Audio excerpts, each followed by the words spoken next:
帝国历894年的夏天，马车轮毂碾过街道，发出沉重而节奏鲜明的声响。街道两旁挤满了疯狂的人群，欢呼声几乎要盖过烟花的轰鸣。帝国公民们正将所有的热情献给他们共同的英雄罗埃拉。请看这边，我爱你，罗埃拉！终于见到罗埃拉了。人们挥舞着写满爱意的标语，争先恐后的想要靠近这辆马车，只为一睹这位拥有女神般力量的英雄。罗埃拉微微侧过头，窗外的喧嚣依然在继续。罗埃拉，请也看看这里吧，罗埃拉，我爱你。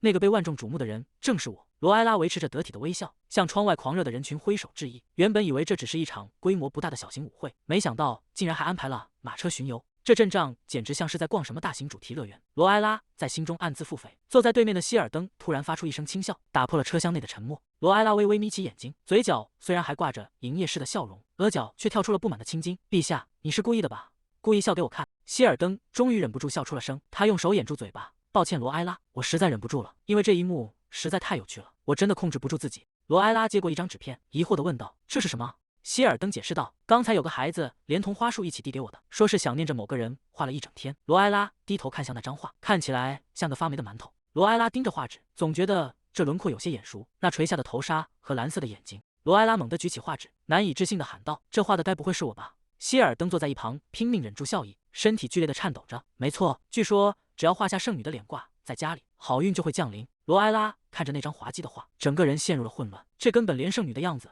都看不出来，这到底是什么啊？别说好运了，看起来只会招来不幸吧。他无力地垂下肩膀，深深地叹了口气，完全无法理解人们的想法。现在我根本不在乎什么巡游了，我只想赶紧回家洗个脚，然后睡觉。罗埃拉猛地一惊，眼前突然弹出了半透明的蓝色面板。隐藏任务，请愉快地回应热爱圣女的帝国公民们的欢呼。警告你的手停下来了，请快点挥手。失败惩罚，名声下降。罗埃拉看着这行文字，该死，又是那个烦人的窗口。他无奈地闭上眼，深吸一口气。是的，我知道了，我会执行任务的。罗埃拉重新振作精神，再次向窗外伸出手，轻柔地挥动着。圣女大人，他挥手了。窗外的人群爆发出一阵狂喜的尖叫。罗埃拉维持着完美的笑容。大家，你们开心吗？毕竟有人告诉我，一定要让你们感到幸福才行。马车外的民众们激动不已，互相拉扯着同伴的衣袖。你看到了吗？圣女大人收下了那张画。天哪，她真是太善良了。我也要向圣女大人传达我的心意，请收下我的画吧。人群中有人高喊着，紧接着无数纸飞机划破长空，像雪片一样飞向马车。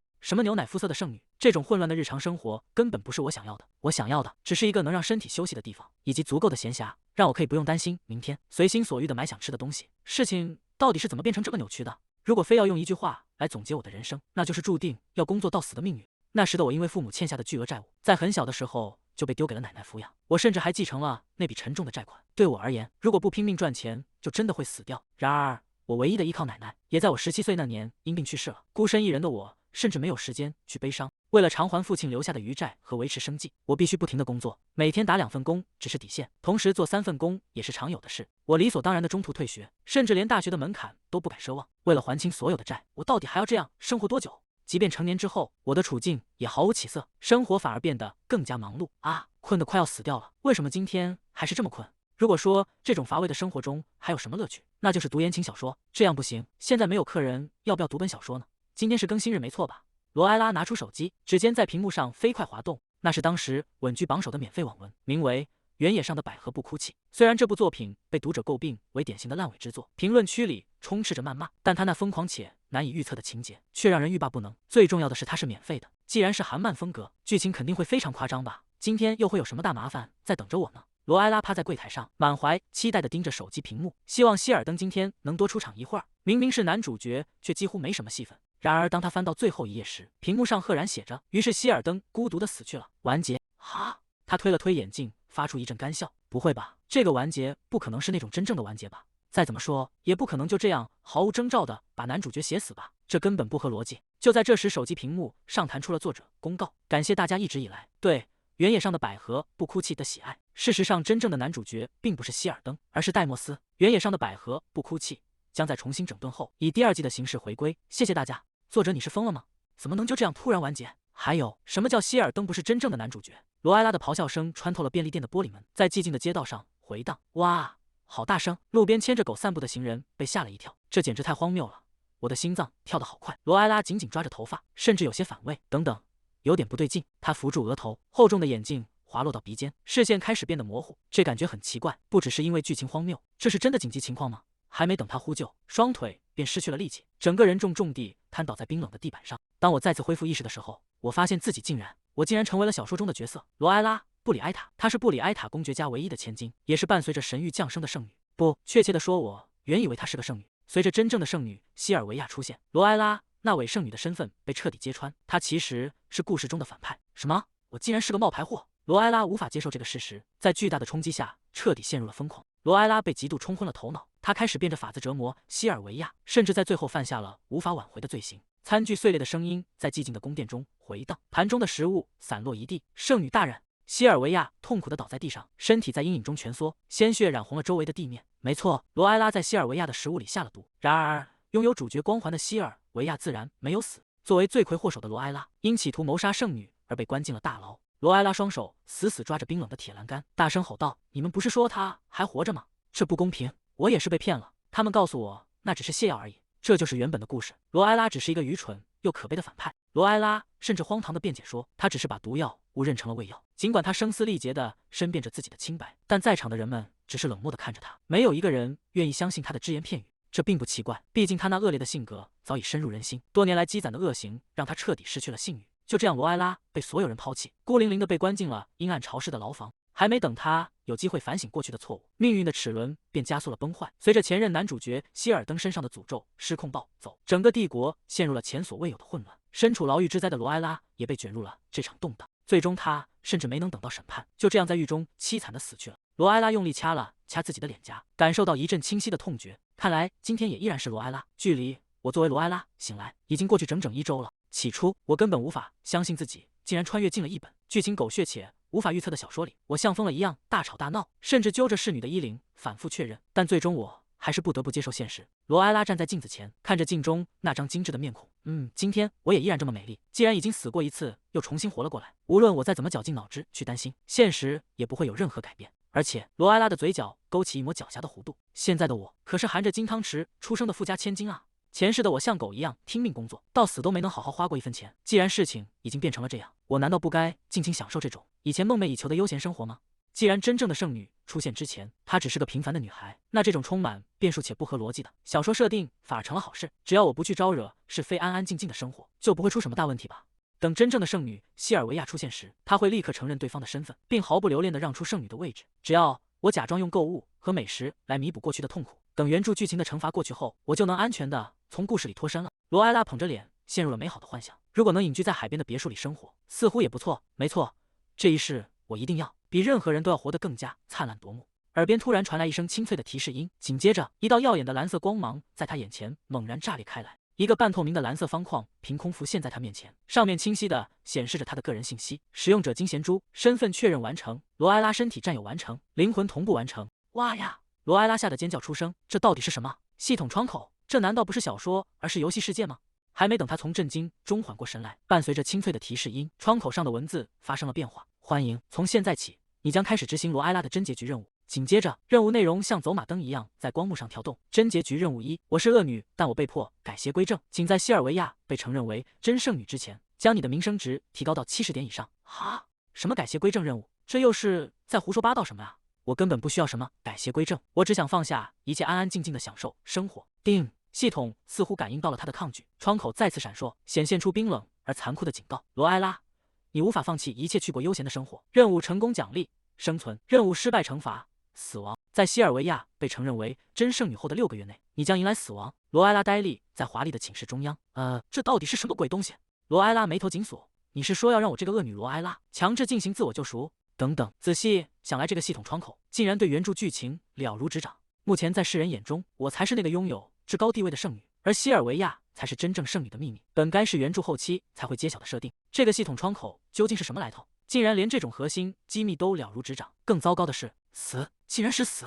我才刚刚制定好完美的计划，打算避开死亡结局，去享受荣华富贵啊！罗埃拉愤怒地吼道：“开什么玩笑？任务失败就要我死？这到底是什么鬼东西？”系统面板再次闪烁，跳出了全新的任务指令：新任务，良言善语。使用善意的言辞，不仅能让自己心情愉悦，也能让对方感到温暖。你那尖锐的批评有时会伤害到别人，让我们试着一起用温柔的方式表达吧。紧接着，一连串惩罚规则强行弹了出来。若使用粗俗言语，系统将自动进行过滤处理，并导致名声值下降。当前自动过滤功能开启，只有当名声值提高后，你才有权关闭此功能。是否接受？他整个人僵在原地，眼神中充满了绝望与无语。这算哪门子选择？根本就是强买强卖，这一定是梦。原著小说里根本没出现过什么系统窗口，而且所谓的通过完成任务来达成真结局，到底又是什么意思？系统面板发出了清脆的提示音，仿佛在回应他的质疑。真结局，通过完成任务来提升名声，并从危机中守护自己。为了最终目标，你的任务现在正式开始。罗埃拉彻底愣住了，这个系统不仅能读取他的心声，甚至还在实时回答他的每一个疑问。这难道是出错了？空白的地方太多了，我根本无法理解。他试着移开视线，要不干脆装作不知道吧。然而，系统窗口如影随形，甚至发出了刺耳的提示音：警告，请做出选择。在您选择选项之前，任务窗口将不会消失。罗埃拉无奈地叹了口气，看来我根本没有选择的余地。既然别无他法，那就随便选一个吧。虽然不知道那个脏话过滤功能到底是什么，但选那个带爱心的选项准没错吧？还没等罗埃拉伸手触碰，屏幕上的我非常愿意便猛地炸开刺眼的光芒。罗埃拉被吓得向后仰去，发出一声惊叫：什么？我还没碰到他呢？难道说只要我在心里做出决定，系统就会自动选择吗？新任务：良言善语。从现在起，所有脏话都将受到良言善语状态的影响。良言善语吗？对于一个来自21世纪的现代人来说，这挑战也太艰巨了吧！他无力地扶着额头，到底该拿这个系统怎么办才好？就在这时，门外传来了急促的敲门声。罗埃拉微微侧过头，是谁？还没等他反应过来，房门便被人猛地推开。夏洛特风风火火地闯了进来。小姐，您到底在搞什么名堂？都这个时辰了还没起？他双手叉腰，理直气壮地继续埋怨。太阳都晒屁股了，您怎么还在睡大觉？啊，这个女孩确实是罗埃拉的贴身女仆夏洛特，没错吧？从见到这个女仆的第一眼起，他就特别易怒，今天也没变。罗埃拉发出一声轻蔑的冷哼，眼神中透出一丝锐利。不过，这难道不是一个绝佳的机会吗？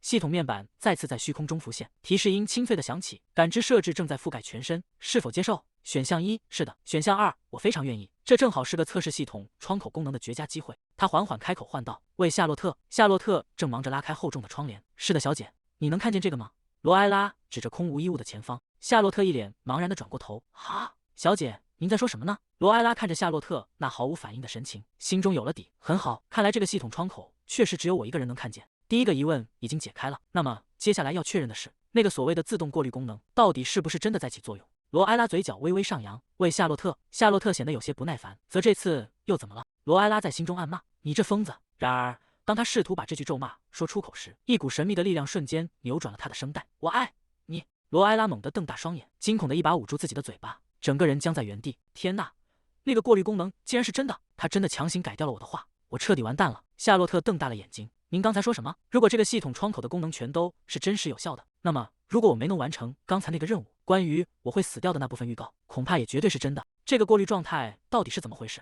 为什么你疯了吗？这种话会被强行扭转成我爱你啊！这功能简直太危险了，简直是在玩火。夏洛特看着行为反常的罗埃拉，长长的叹了一口气。小姐，您该不会是真的疯了吧？别告诉我您是为了躲避责骂才故意装疯卖傻。不过仔细想想，您会发疯倒也合情合理，毕竟您刚刚被骗走了那么大一笔巨款。罗埃拉愣在原地，心中满是疑惑，这家伙到底在说什么？夏洛特迈着轻快的步子走近。不过您放心，关于您损失了一大笔财产这件事，目前这宅子里只有我一个人知道。他走到罗埃拉面前，脸上浮现出一抹贪婪而狡黠的微笑。只要您肯再给我一点零花钱，我保证会永远守口如瓶。罗埃拉冷冷的他，守口如瓶？等等，难道说在我穿越过来之前，罗埃拉就已经被那个混蛋给骗了吗？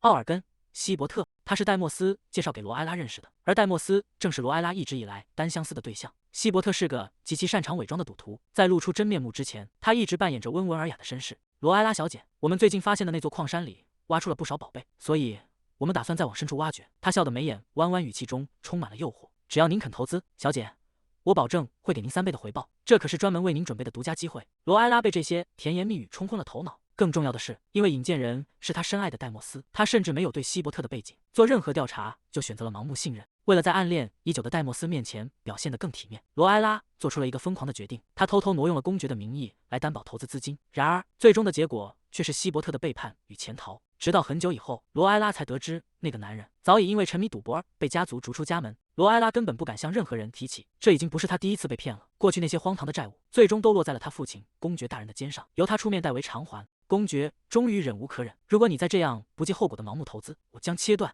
你所有的经济支持。罗埃拉深知这次闯下的祸端远超以往，父亲绝对不会轻易放过他。更糟糕的是，还有一个绝对不能知道这件事的人。罗埃拉浑身颤抖，紧紧捂住自己的脸颊。戴莫斯，那是罗埃拉一直以来苦苦单恋的对象，也是这个世界原本的男主角戴莫斯·凯利安。戴莫斯曾无数次主动接近罗埃拉，对他表现出极大的兴趣。那些甜言蜜语和精美的礼物，对他而言，这些不过是随手施舍的小恩小惠，但在罗埃拉眼中，这一切却重如千金。然而，一旦戴莫斯察觉到罗埃拉已经对他死心塌地，他的态度便发生了翻天覆地的变化。你明明说过爱我的，难道你连这点投资都舍不得为我做吗？我把一切都给了你，从未想过要任何回报，反正没有我，你什么也做不成。罗埃拉惊恐地缩紧身体，戴莫斯头也不回地走向门口。我会变成这样，全都是因为你，剩下的烂摊子你自己想办法解决吧。戴莫斯总是有一种诡异的手段，能让罗埃拉觉得自己才是那个犯错的人，而当时的罗埃拉从未对他产生过哪怕1秒钟的怀疑，他只是不停地责怪自己。他之所以会变，全都是因为我，是因为我做的不够好。如果他知道我连这次投资都搞砸了，一定会对我彻底失望吧。到那时候，我该怎么活下去？那时的罗埃拉并不知道真相，那个骗子希伯特之所以能成功诈骗他，根本不是因为对方手段高明，这一切的背后全都是因为戴莫斯的指使。在奥尔根希伯特的骗局之后，罗埃拉一直深陷在强烈的负罪感中。就在这时，夏洛特意外发现了真相。您一定不想让公爵大人知道这件事吧，小姐？只要您能给我1点零花钱，我的嘴就会永远严实下去。如果您拒绝的话，我只能现在就去拜访公爵大人了。看他那副得意忘形的样子，肯定正为了能像往常一样大捞一笔而兴奋不已吧。很抱歉，要打破你的美梦了。那种威胁对我已经不再起作用了。那些曾经用来控制罗埃拉的一切，对于现在占据了这具身体的我来说，根本毫无意义。至于戴莫斯，他是原本的罗埃拉所爱的人，我对他一点也不在乎。还有公爵，连我亲生父母都抛弃了我为什么要在那个人身上浪费心思？唯有掌握着原著剧情的我，才能将罗埃拉从既定的命运枷锁中拯救出来。既然我已经成为了罗埃拉，哪怕只是为了完成那些荒谬的任务。伴随着清脆的提示音，新手任务已送达。天内竟然有如此邪恶的女仆，抓住年幼者的弱点并加以操纵，让我们改造这个邪恶的对手，让他悔改吧。任务目标：改造邪恶女仆夏洛特。罗埃拉看着眼前的文字，这是什么？改造夏洛特的任务。面板下方显示着丰厚的奖励：声望+3，金币3枚，特殊属性+3。任务限时120小时。罗埃拉若有所思，他们考虑的还真周全。不过这些奖励看起来确实相当不错，不是吗？反正我本来就在考虑该怎么对付他，这是我第一个真正喜欢的任务。改造他吗？回想起来，传闻中夏洛特一直通过勒索金钱和财物来威胁罗埃拉。罗埃拉嘴角勾起一抹意味深长的弧度。既然我现在是恶女角色，那说话稍微狠毒一点也没关系吧？罗埃拉猛地指向夏洛特，怒喝道：“你竟敢威胁我！你是想死吗？”夏洛特被这突如其来的气势吓得魂飞魄散，他缩起肩膀，双手紧紧绞在一起，哀求道：“对不起，没错，想要改造这种人就得先声夺人，拿出点威严来。”然而，伴随着一声清脆的系统提示音，新的任务面板再次弹了出来。新任务：使用恰当且友善的语言。由于您目前的声望值较低，系统对粗俗言语的敏感度极高，请务必小心。什么？连刚才那种程度的话也算粗俗言语吗？他有些不服气的在脑中质问系统：“那如果我说我要让你的脑袋和身体分家呢？”系统面板再次闪烁出刺眼的警告：“请务必小心，由于您的声望值过低，系统对粗俗言语的敏感度极高。”什么？连刚才那种程度的话都不行吗？这标准是不是定得太低了？等等，那如果我直接动手打他呢？伴随着清脆的提示音，系统面板瞬间切换了内容：暴力是不好的，请尽可能友好的解决问题。罗埃拉彻底失去了耐心，我已经听够了这些废话。友好的解决，那到底是什么意思？我到底该怎么做？真想先解决掉这个烦人的系统。无数个蓝色的警告弹窗接连不断的跳出来：暴力是不好的，暴力是不好的，暴力是不好的。不，我的对手现在正对我充满蔑视，而我竟然连吓唬他一下都不行吗？既然如此，我到底要怎么做才能改造他？罗埃拉深吸一口气，强迫自己冷静下来。跟一个系统面板生气只会让我自己吃亏。简而言之，我必须改造这个邪恶的对手，而且必须用一种在任何人看来都不暴力的方式去处理。既然如此，看来我只能利用那个特质了。在原著故事中，夏洛特一直渴望过上贵族般的生活，并且对奢侈品有着近乎疯狂的执念。那些通过勒索罗埃拉得来的首饰，对他而言意义非凡。只要抓住了罗埃拉的把柄，对方就绝对不敢对自己说半个不字。那正是我的切入点。如果我递给夏洛特一些华丽的饰品，并表现得软弱无力，他对贵族身份的渴望和缺失感就会得到满足，那种优越感将让他无法自拔。久而久之，夏洛特会忘记自己的身份，甚至开始玩忽职守。关于夏洛特不认真工作的传闻会迅速传开，这些消息最终会传到公爵的耳朵里。像夏洛特这样的人处理起来轻而易举，一切很快就会结束。罗埃拉陷入了沉思，唯一的问题是，系统究竟能容忍这个计划到什么程度？首先得测试一下系统的准确标准。罗埃拉开口叫道：“夏洛特！”夏洛特猛地一惊：“什么事？”罗埃拉看着他说道：“你知道吗？我觉得你的思维方式非常纯洁，简直就像白雪公主一样美丽。”夏洛特愣住了：“您说什么？这人突然在说什么胡话？我的意思是你的脑子里空空如也。”伴随着一声清脆的提示音，系统并没有弹出警告。罗埃拉心中暗自得意：很好，看来这种程度的言语还在允许范围内。间接的羞辱是被默许的。既然如此，罗埃拉嘴角勾起一抹深不可测的笑意。总之，关于你刚才提到的零花钱，夏洛特一脸困惑地站在原地。白雪公主，这算是在夸我吗？罗埃拉伸手打开了桌上的首饰盒，你帮我保守了这么久的秘密，我真的很感激你。罗埃拉语气温柔地说道。来，为什么不从这里面挑一些你喜欢的呢？如果你想要的话，我可以把这些全部都给你。对于完全落入计划之中的夏洛特，是时候撒下一点诱饵了。夏洛特不敢置信地问道：全部都要吗？罗埃拉肯定地回应道：没错，全部。作为交换，你一定要帮我守好秘密好吗？夏洛特死死盯着那些闪烁着光泽的宝石，脸颊因为过度兴奋而泛起红晕。怎么样，是不是很让人心动？夏洛特艰难地吞咽了一下口水。夏洛特猛地伸出手，一把抓住了那个沉甸甸的首饰盒。既然如此，那我就不客气了。他紧紧将盒子搂在怀里，脸上写满了难以抑制的狂喜。谢谢您，小姐，我一定会为您保守秘密的，绝对会。他还真是全都拿走了，真是贪得无厌。罗埃拉微笑着回应道：是的，那就拜托你了。接着，罗埃拉像是突然想起了什么，又从桌上拿起一枚戒指递了过去。哦，对了，把这个也拿走吧。这是……罗埃拉将那枚戒指轻轻放在夏洛特的手心，这可是最近在贵族之间非常流行的昂贵戒指，它的价值恐怕比你那个首饰盒里所有的珠宝加起来还要贵重。这枚戒指是罗埃拉被认定为圣女后直接从大祭司手中接过的圣物，如果这件东西出现在夏洛特手里，那将成为他从罗埃拉这里勒索财物的决定性证据。夏洛特兴奋地叫出声来：真的吗？它太漂亮了，我好喜欢。既然你在来公爵府邸之前就收到了这枚戒指，你根本不知道这东西有多危险。罗埃拉露出一个温柔的微笑说道：你能喜欢真是太好了，一定要好好带着它。走廊里传来了细碎的交谈声和走动声，现在是打扫时间，其他的女仆们都在走廊里，这样一来目击者也就到位了。罗埃拉看向夏洛特说道：夏洛特，今天就到此为止，你先回去休息吧。夏洛特猛地一惊，有些迟疑地问道：什么？现在吗？可是我还没打扫完房间呢。罗埃拉微笑着劝说道：万一弄丢了那些珠宝怎么办？打扫的事让别的女仆来做就行了好吗？夏洛特若有所思地回应道：啊，确实如此，既然您都这么说了，那我就先回去了。罗埃拉站在门口，故意提高了音量说道：去吧，你太忙了，房间的清洁和琐事我会自己处理的。夏洛特，快走吧。夏洛特抱着首饰盒，脚步轻快地跑向走廊尽头。罗埃拉站在门边，轻轻挥了挥手。两名女仆呆立在走廊里。我们刚才看到了什么？罗埃拉微微侧过头，打扰一下。两名女仆猛地一惊。罗埃拉神色略显疲惫。我在想，等你们忙完走廊的工作后，能不能顺便帮我打扫一下房间？因为夏洛特还没打扫完，就直接回家了。两名女仆面露惊愕。什么？随后他们反应过来，连忙点头应道：啊，好的，没问题，我们这就去办。小姐，女仆们在房间里忙碌着，房间根本就没打扫过，不是吗？嘘。小声点，夏洛特肯定又在威胁小姐了。罗埃拉听着这些窃窃私语，嘴角露出一抹不易察觉的微笑。这太简单了。由于夏洛特平时就名声不佳，这些流言蜚语很快就会传遍整个公爵府。看来开局非常顺利。他轻轻托起下巴，那么接下来该进行下一步了。几天后的一个清晨，阳光洒在宏伟的公爵府邸上，走廊里的女仆们三五成群的聚在一起。嘿，你听说了吗？关于小姐最近的事。另一人立刻点头回应道：没错，我也看到了。我听说小姐的房间现在乱得一团糟，看来夏洛特根本就没在打扫。另一名女仆压低声音回应道：不仅是房间，连小姐的发型和衣服也总是乱糟糟的，看起来就像是小姐一个人在打理所有事情，真是太疏于照顾了。我知道，看着真让人心碎，但如果小姐不先下命令，我们也没法直接过去服侍她。而且我听说小姐最近一直待在图书馆里，她只是在那儿没精打采的看书，一句话也不说。人们常说，当内心受挫时，就会躲进书本里寻求慰藉。看来那些传闻都是真的。就在这时，一阵沉稳的脚步声从走廊另一头传来。管家冷冷地开口问道：你们在说什么传闻？女仆们吓了一跳，急忙想要收声。管家大人，作为管家，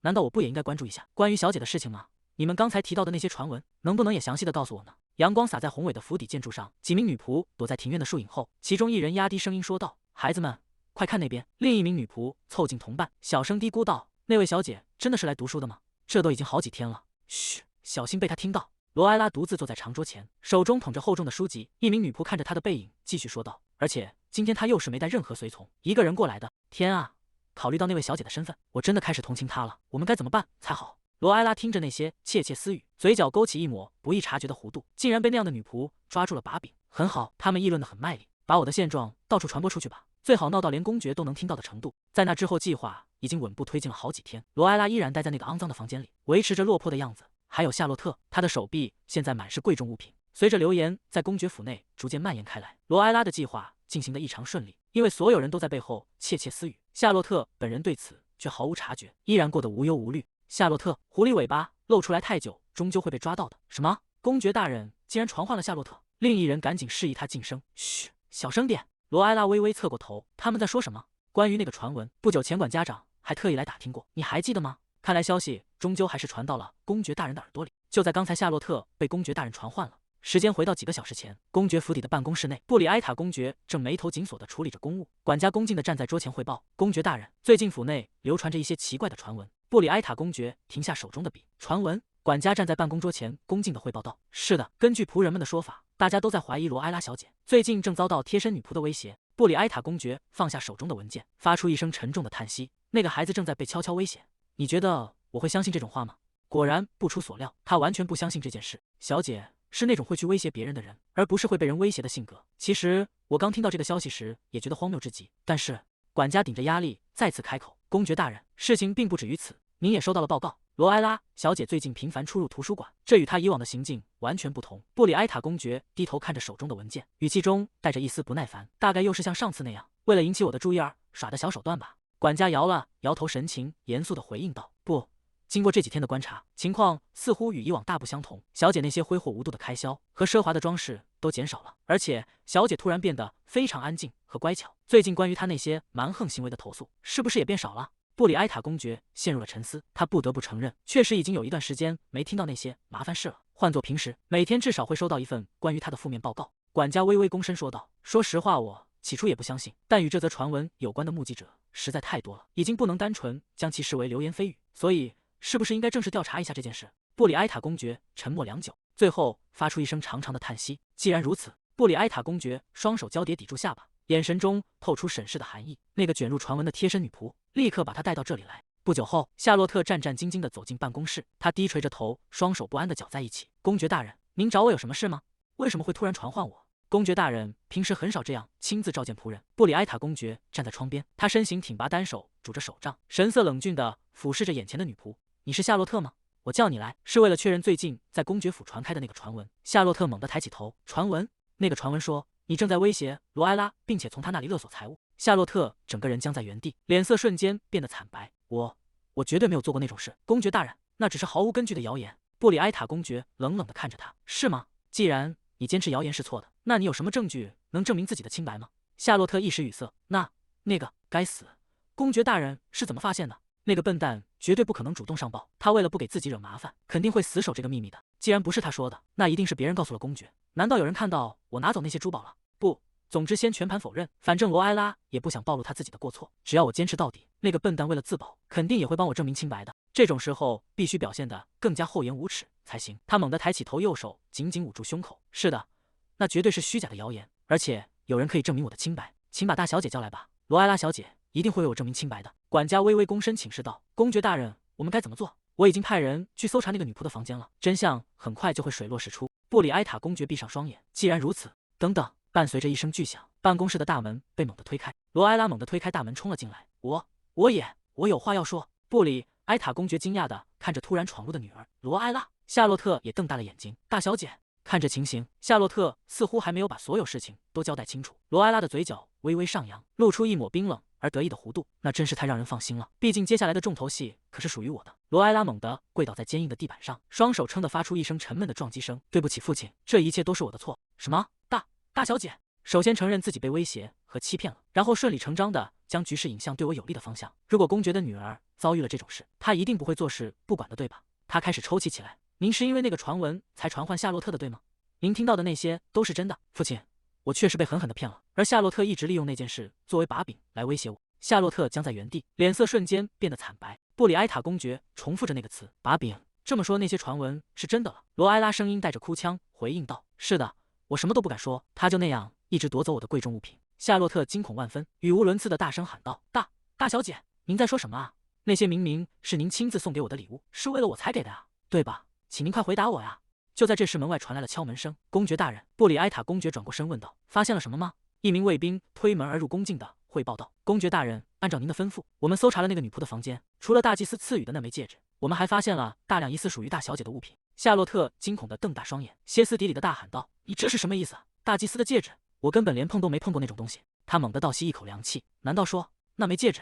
罗埃拉低垂着头，对不起，父亲，我没能坚守真相，也没能劝导他承认错误，反而被他左右。我不仅丢了贵族千金的体面，更辜负了圣女的身份。布里埃塔公爵发出一声沉重的叹息。罗埃拉，关于你的过错，我们稍后再谈。首先，我们必须先清理掉这栋宅邸里的老鼠。夏洛特僵在原地，整个人如坠冰窟。真遗憾啊，夏洛特，为了完成我的使命，你必须消失。2名警卫上前一步，一左一右扣住了夏洛特的肩膀。夏洛特惊恐地挣扎着，等一下，请等一下，你们在做什么？我错了，从现在起我会重新做人的，请原谅我，公爵大人。小姐，罗埃拉用手轻轻托住脸颊。没错，别再想着怎么背叛别人了，去过正直的生活吧。我们再也不要见面了，夏洛特。沉重的大门紧紧关上。好了，夏洛特已经解决了，现在剩下的就是他抬起头，目光落在面前的公爵身上。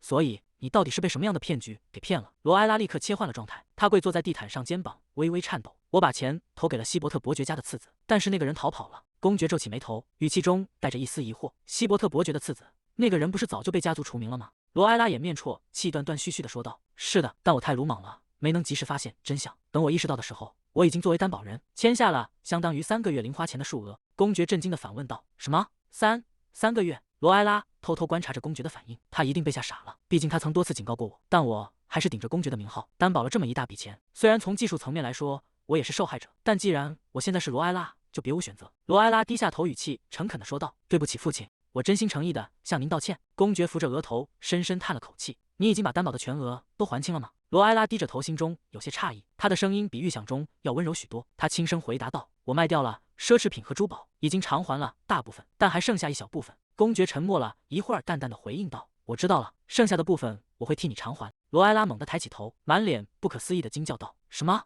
公爵皱起眉头，看向他：“怎么，有什么问题吗？”罗埃拉慌忙摆手解释道：“不完全没有问题，虽然有人帮忙还债很让人感激，但为什么他会突然变得这么大方？”公爵俯视着罗埃拉说道：“不会再有下次了，这次的错误已经足够深刻，作为让你更加谨慎的警告，我会停发你3个月的零花钱。”罗埃拉愣住了，惩罚竟然比原著小说里还要轻。在原本的故事线中，罗埃拉受到的惩罚是严厉的斥责，以及长达6个月的零花钱停发。为什么只有3个月？是因为我在被抓到之前主动坦白，所以他才对我网开一面吗？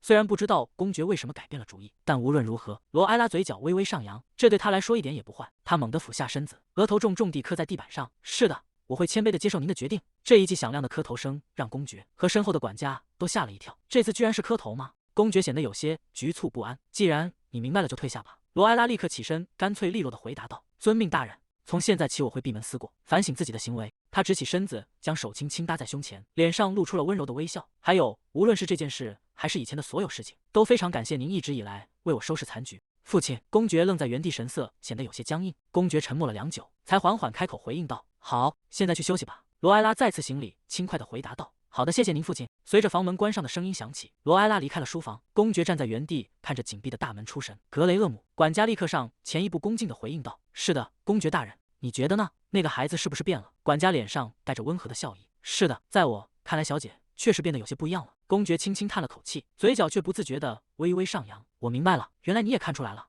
公爵有些尴尬地咳嗽了2声。管家站在一旁，看着公爵那副掩饰不住欣慰的样子，心想他看起来真的很自豪。还是不要抱太大希望了，也许他只是为了度过眼前的难关，才假装懂事。每一次希望罗埃拉改变，最后换来的都是失望。罗埃拉曾是他最珍视的女儿，是他掌心里的明珠。为了填补他失去母亲的空虚，他倾注了全部的心血去抚养她。可不知从什么时候起，他们之间仿佛筑起了一道高墙，罗埃拉变得越来越疏远，最终长成了现在这样傲慢无礼的孩子。正因如此，他才发誓要变得更加严厉，希望能以此将他引回正途。是因为太久没看到他的眼泪了吗？奇怪的是，今天的他总是在他脑中挥之不去，而且他是不是比以前瘦了很多？公爵猛地攥紧了手中的权杖。诈骗！格雷厄姆，发布通缉令，抓捕那个骗子。管家确认道：“您是指希伯特伯爵家的次子吗？”公爵咬牙切齿地回应道：“没错，就是那个犯罪的小畜生，竟敢欺骗我的女儿，竟敢侮辱布里埃塔家族的名誉，悬赏重金，以最快的速度把他抓回来。为了布里埃塔家族的荣耀，我一定要找到他，并给予最严厉的惩罚。”公爵微微躬身，恭敬地回应道：“遵命，我会按照您的吩咐去办。”夜色渐深，书房外的露台笼罩在静谧的星光下，一切归于平静。伴随着清脆的系统提示音，半空中浮现出一行行闪烁的文字：新手任务成功，女仆夏洛特已承认错误，并誓言重新做人，角色改造成功，成功奖励名望值+3，金币3枚，特殊属性+3。罗埃拉看着眼前的半透明窗口，任务成功的窗口终于弹出来了，这就是奖励啊，看起来还不错。不过我不能查看现在的名望等级吗？话音刚落，另一个状态窗口随即跳了出来。罗埃拉有些意外地说道：“马上就显示出来了。”他凑近看了看，发出一声疑惑的惊叹：“名望值只有9，我原本的名望值只有3，任务奖励也是3，按理说现在应该是6才对，多出来的3点是从哪里来的？难道和公爵刚才的反应有关？不，绝对不可能。在原著里，他们的关系差到了极点，怎么可能因为一次道歉就心软呢？算了，反正数值越高越好，没必要纠结这个。那么这些特殊属性和金币到底该怎么用？罗埃拉伸出手在屏幕上轻轻敲击了几下，伴随着一阵刺耳的警报声，面板上突然弹出一个巨大的红色警告框，该功能目前无法使用。无法使用，是因为我的名望值太低了吗？看来这个系统的一切功能都是以名望值为基础的，这意味着积累名望值才是目前最重要的事情。罗埃拉有些气恼地挥动拳头，既然这样，我现在什么也做不了啊，真是个没用的系统。但是禁止说脏话，请建立良好的名望，这种感觉真奇怪，就像是一直在逼着我做一个品德高尚的人。他看着闪烁的屏幕，陷入了沉思。难道这和系统提到的最终目标有关吗？啊，我不知道，信息实在太少了。他猛地向后倒去，整个人陷进柔软的床铺里。目前只能静观其变了，无论是为了完成任务，还是为了在这个世界生存下去，收集信息才是当务之急。罗埃拉打了个长长的哈欠，既然任务已经完成了，也许我该好好睡一觉。第二天清晨，明媚的阳光洒进房间，门外传来了清晰的敲门声。小姐，我们是玛丽和简，从今天起负责侍奉您，请问可以进来吗？罗埃拉从睡梦中醒来，声音还带着一丝慵懒。进来吧。房门被缓缓推开，两名女仆快步走到床边。小姐，我们会服侍您洗漱更衣。然而，当他们看清罗埃拉的脸时，两人同时发出了惊叫。天哪，小姐，发生什么事了？罗埃拉顶着浓重的黑眼圈，神情憔悴地笑了笑。啊，没什么，只是昨晚没睡好。女仆们露出心疼的神色。天啊，小姐，您一定是因为夏洛特的事情受了太多苦。从现在起，我们会好好照顾您的。罗埃拉看着他们关切的样子，轻声说道：“好，谢谢你们。”其实并不是因为夏洛特，而是因为那个一直浮现的状态窗口。罗埃拉侧过头，余光瞥向空处。虽然不知道这个状态窗口是什么时候出现的，但它确实让人头疼。这个任务难道是在我睡觉的时候出现的？而且竟然已经被接受了？难道是我在睡梦中不小心点到的吗？侍女们正忙着为他整理长发和衣物。罗埃拉微微叹了口气，不过这些条件看起来确实相当诱人，不仅能拿回全部的捐款，甚至还能额外获得10%的利润。这些硬币竟然还能直接兑换成现金，这简直就是一个无上限的高收益存款账户，而且还有10%的利息。即便我当时是清醒的，也根本没有理由拒绝这种好事。他猛地回过神，等等，我该去哪里弄到捐款用的钱？我已经整整3个月没有领到零用钱了。虽然任务没有明确的截止日期，但也意味着它随时可能突然结束。完成任务的速度越快，频率越高，对我来说就越有利。金钱固然重要，但真正的关键在于如何快速提升名声。如果我能通过提升名声迅速达到结局，并领取隐藏任务的最终奖励，他闭上眼，露出向往的神情。到那时候，我终于可以开始过上那种彻底无所事事的懒散生活了。门外传来了清晰的敲门声。小姐，有客人到了。罗埃拉有些意外地看向房门。客人？侍女继续请示道。要请对方进来吗？虽然不知道来者是谁，但如果是和这具身体有关的人，还是见一面确认比较好。他对着门口回应道：“是的，请进。”沉重的房门被缓缓推开，伴随着清脆的脚步声，一抹鲜红的裙摆出现在视线中。来人踩着精致的黑色高跟鞋，语气中带着一丝刻薄的笑意。“哎呀，我听说你身体不适，但没想到你看起来真的这么糟糕，真是太不幸了。如果你能拥有更强大的神圣力量，这些小毛病对你来说根本就不算什么，对吧，姐姐？”罗埃拉看着眼前的人，海伦娜。对方拥有和自己一样的瞳色，以及如鲜血般红艳的长发，那副傲慢的态度与口中甜蜜的关心显得格格不入。这无疑就是海伦娜·迪奥特，她是罗埃拉的亲戚，也是在原作故事中短暂出现过的竞争对手。如果有人好奇为什么这对堂姐妹会成为死对头，这是因为海伦娜总是不断的找罗埃拉的麻烦，而她做这一切的目的仅仅是为了讨好她的叔叔，也就是罗埃拉的父亲布里埃塔公爵。海伦娜发出一声尖叫，整个人狼狈的跌坐在地。她仰起头，眼中噙着泪水，问道：“姐姐，你为什么要表现得这么可怕？”“我只是出于好意，没想到你竟然会这样推我。”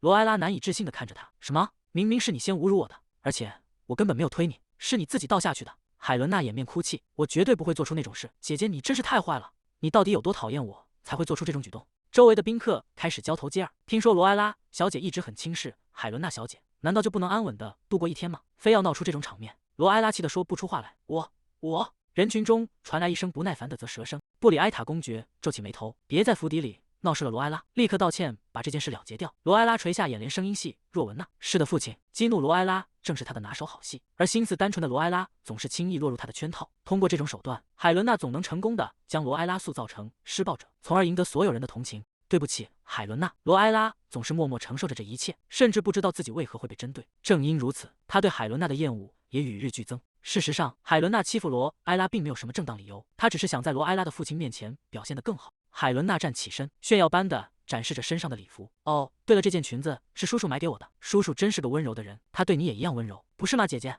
看看他。”海伦娜特意跑到我的房间来做这些，目的显而易见，她就是想趁着我和父亲关系不和的时候，故意来刺激我。海伦娜继续用那种甜腻的口吻说道：“叔叔比起你来似乎更疼爱我呢，你已经失宠了，所以连新裙子都领不到了吧？真是幼稚！对付这种小孩子，最好的办法就是不给任何反应。”罗埃拉微微一笑，语气平静地回应道：“我不这么认为，也许是因为我和父亲的关系已经亲近到不需要刻意去维持了。我们毕竟是家人，他何必每次都要费劲的在我面前表演呢？”海伦娜的笑容僵在脸上。“你说什么？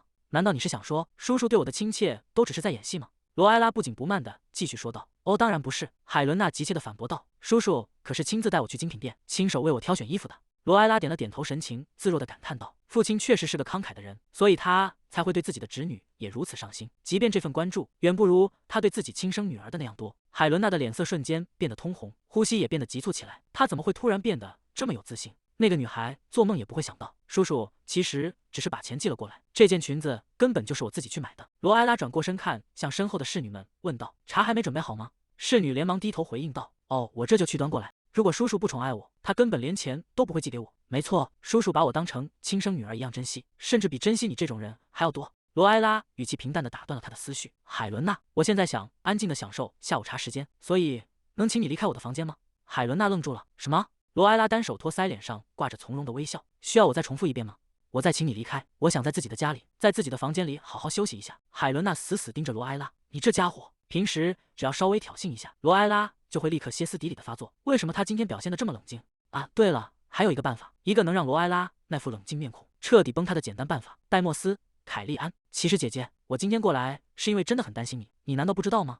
现在到处都是关于你的传闻。”罗埃拉疑惑地问道。“传闻？”海伦娜凑近了一些，压低声音说道：“公爵大人已经对希伯特的次子发布了通缉令。我听说是因为你被那个男人骗走了所有的钱。”罗埃拉猛地愣住。“什么？”海伦娜看着罗埃拉呆滞的表情，心中发出一阵得意的窃笑。看来他还真是一点都不知道啊！瞧瞧那副傻样。罗埃拉单手托着脸颊。“什么？父亲竟然已经做到那种地步了吗？”“没错，罗埃拉，你就尽管装出一副镇定的样子吧，我看你还能撑多久。你可能觉得公爵大人对你的态度有所好转，但他依然坚定地站在我这一边。”他微微眯起眼睛。“那么你应该还没听说那个消息吧？”海伦娜继续说道。“那位你一直苦苦追求的戴莫斯·凯利安，他已经知道这一切了。”“真的吗？戴莫斯竟然已经知道了？现在我是不是该好好欣赏他脸上那副绝望又失望的表情了？”“没错，你看起来确实非常惊讶。”罗埃拉端起茶杯，轻抿了一口红茶，淡淡的回应道：“啊，原来是这样。但是戴莫斯知道这件事和我有什么关系吗？”海伦娜愣在原地。“哈，你刚才说什么？为什么他能这么冷静？”“戴莫斯已经知道你被骗了，你现在难道不应该跪在我面前，求我别说出去吗？”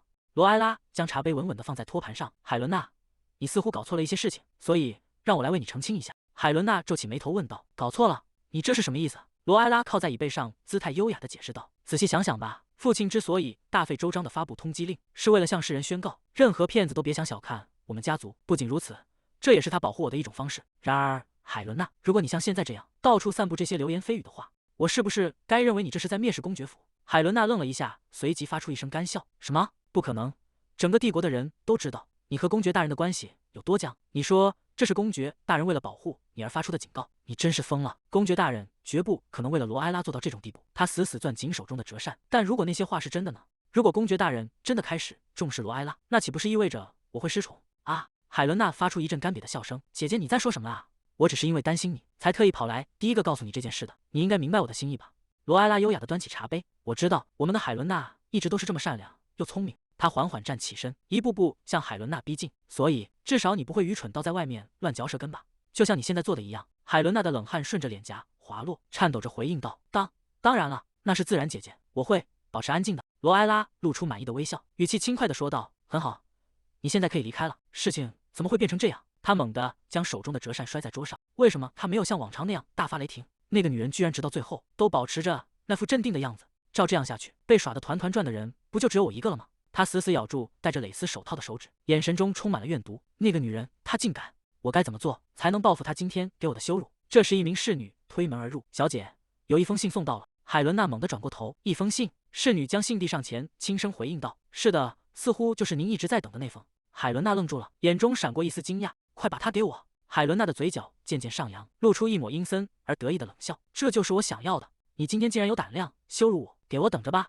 罗埃拉！就让我们看看你那副从容不迫的面孔到底还能维持多久。”餐具碰撞的轻响在空旷的餐厅里回荡。公爵忽然清了清嗓子，罗埃拉猛地一颤，手中的刀叉僵在半空。公爵突然召见他，没多想就过来了。明明一直以来都是分开用餐，现在却突然邀请他共进晚餐，这种压抑的气氛简直让他窒息。罗埃拉机械地将食物送进嘴里，感觉胃部一阵翻腾。谁来救救他？再这样下去绝对会消化不良。难道是因为海伦娜？不久前他才刚教训过那个女人，难道海伦娜已经跑去向公爵告状了？刚才确实是一时冲动才爆发的，可他根本没能确认公爵真正的意图。更糟糕的是，从刚才开始，公爵就一言不发。罗埃拉偷偷瞄向对面，难道他真的只是叫我来吃饭的吗？不行，不能因为剧情偏离了原有的轨道就退缩。罗埃拉深吸一口气，决定先试探一下公爵的情绪。他迅速换上一副完美的社交笑容：“父亲，谢谢您邀请我一起用餐，久违的聚在一起吃饭，感觉真的很不错。”公爵停下手中的动作：“你刚才说你很高兴？”罗埃拉维持着笑容回应道：“当然了。”今天的饭菜格外美味。公爵发出一声意味深长的沉吟，嘴角竟微微上扬，露出一抹难以察觉的笑意。看来格雷厄姆安排这顿晚餐是对的。时间倒回几个小时前，公爵府的办公室内，公爵正由侍从服侍着更衣，外面似乎有些吵闹。在我不在府期间，有人来拜访过吗？管家微微躬身回应道：“迪奥特小姐似乎来见过罗埃拉小姐了。”公爵停下动作问道：“海伦娜？”他似乎仍然想和罗埃拉保持亲近，尽管罗埃拉看起来从未让他靠近过。另外，公爵大人，关于您悬赏通缉的那个名叫奥尔根的逃犯，最近有很多关于那张通缉令的传闻。公爵转过身问道：“都是些什么样的传闻？”管家低声回答道：“大多数人认为那张通缉令并不是为了公众利益，而是为了保护罗埃拉小姐，而且传闻甚至已经传到了凯利安小公爵的耳中。据说他公开表达了对罗埃拉小姐的失望之情。”公爵猛地转过身，脸上写满了愤怒。“哈，不，他以为自己是谁，竟然敢感到失望？”管家在一旁平静地提醒道：“但是公爵大人，您以前也经常表达对小姐的失望。”公爵理直气壮地反驳道：“那是因为我是她的父亲。”管家无奈地垂下眼帘：“啊，是的，当然如此。”公爵余怒未消，眉头紧锁地思索着。罗埃拉现在仍然痴迷于凯利安小公爵，如果他听到了那个传闻，罗埃拉肯定又大闹了一场吧？管家摇了摇头说道：“不，这一次他没有。”公爵露出难以置信的神色：“什么？”管家将手贴在胸前，继续汇报道：“根据小姐新来的贴身女仆们所说，她似乎完全不在意那个传闻。恰恰相反，尽管那张通缉令是您的旨意，罗埃拉小姐却在感叹那些在背后散布谣言者的愚蠢。”什么？罗埃拉真的这么说了？管家点了点头。他不仅没有像往常那样惹麻烦，甚至完全理解了您的意图，甚至还出面斥责了那些愚蠢的贵族。自从上次的事情之后，他的行为确实变得异常内敛自信。难道他真的下定决心要改变了吗？管家看着公爵的神情，轻声提议道：“或许是小姐终于对您产生了信任。”公爵有些意外地重复道：“信任？”管家微笑着解释道：“是的，毕竟这一次是您亲自出面帮小姐解决了那个棘手的难题。看到这些，他或许真的开始依赖并信任您了。通过对您的信任和依赖，或许罗埃拉小姐看人的眼光也变得开阔了。”公爵低声呢喃着：“那个孩子决定信任并依赖我吗？”他坐在沙发上，有些不自在地拉了拉睡袍的领口。那个小鬼竟然为了这么点小事就变得多愁善感，我担心他太快对别人敞开心扉了。管家收敛了笑意，若有所思地说道：“即便如此，罗埃拉小姐现在一定也很苦恼。”公爵沉吟道：“很有可能。”管家顺势提议道：“既然如此，为了更好地了解小姐的心思，今晚不如和她共进晚餐如何？”公爵猛地一惊，整个人僵在原位。“晚餐？我们已经好几年没在一起吃过饭了。”管家微笑着回应道：“没错，所以我才这样建议。即便小姐已经敞开了心扉，对她来说，主动靠近您或许依然很困难。所以，公爵大人，您应该先伸出手去。如果您能和她谈谈，不仅可以确认她是否真的改变了，还能加深父女间的感情，这难道不是一举两得吗？”公爵沉吟片刻，听你这么一说，确实有道理。既然如此，今晚就传唤罗埃拉共进晚餐。画面回到餐桌前，公爵看着对面的罗埃拉，心中暗自感叹：如果是以前，他早就摔门而出了。难道他真的对我敞开心扉了吗？罗埃拉维持着灿烂的笑容，这简直就是和顶头上司吃应酬饭，必须得让老板心情舒畅才行。他放下餐具，语气诚恳地说道：“能再次拥有这样的时光，我真的很开心。小时候父亲总是很忙，等我长大了一些，您似乎又不太想见到我，所以我也总是躲着您。我一直都想和父亲多待一会儿，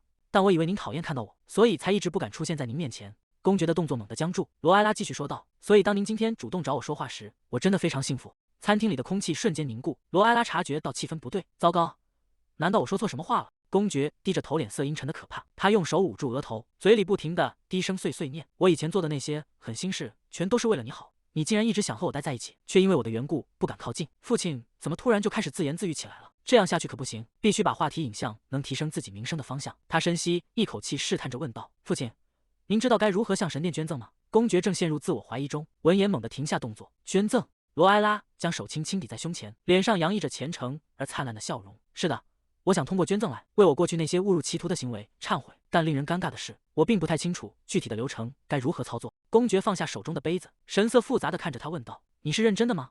你的零用钱会被削减一段时间。即便如此，你还是想要捐赠？罗埃拉毫不犹豫地点了点头。我拥有的那些昂贵物品，都是我过去所犯下罪孽的残余，所以我想尽快处理掉它们。公爵露出难以置信的神情。你竟然愿意做到这种程度？站在远处的女仆们交头接耳。看来小姐是真的彻底改变了。罗埃拉微笑着回应公爵的质疑。是的，真正的忏悔，难道不就应该让人们感叹，竟然做到了这种程度吗？虽然这一切都是为了任务，但只要结果是好的，那便足够了。他紧绷的脸颊终于松动，露出一抹欣慰的笑意。既然你有这份心，关于捐赠的事，你可以去咨询过几天就要到任的新神学老师。罗埃拉愣住了。新的神学老师？他猛地想起一件事，脸色瞬间变得惨白。糟了，这又是罗埃拉过去种下的恶果。通常情况下，贵族们都是由神殿派来的普通祭司或教师来授课，但罗埃拉拥有圣女的特权，一直以来都享受着由神殿高阶祭司亲自进行的1对1神学辅导。然而，即便拥有这种超乎寻常的待遇，过去的罗埃拉却从未珍惜。他总是随心所欲地更换家庭教师。他曾粗暴地挥开厚重的经书。够了，快给我闭嘴！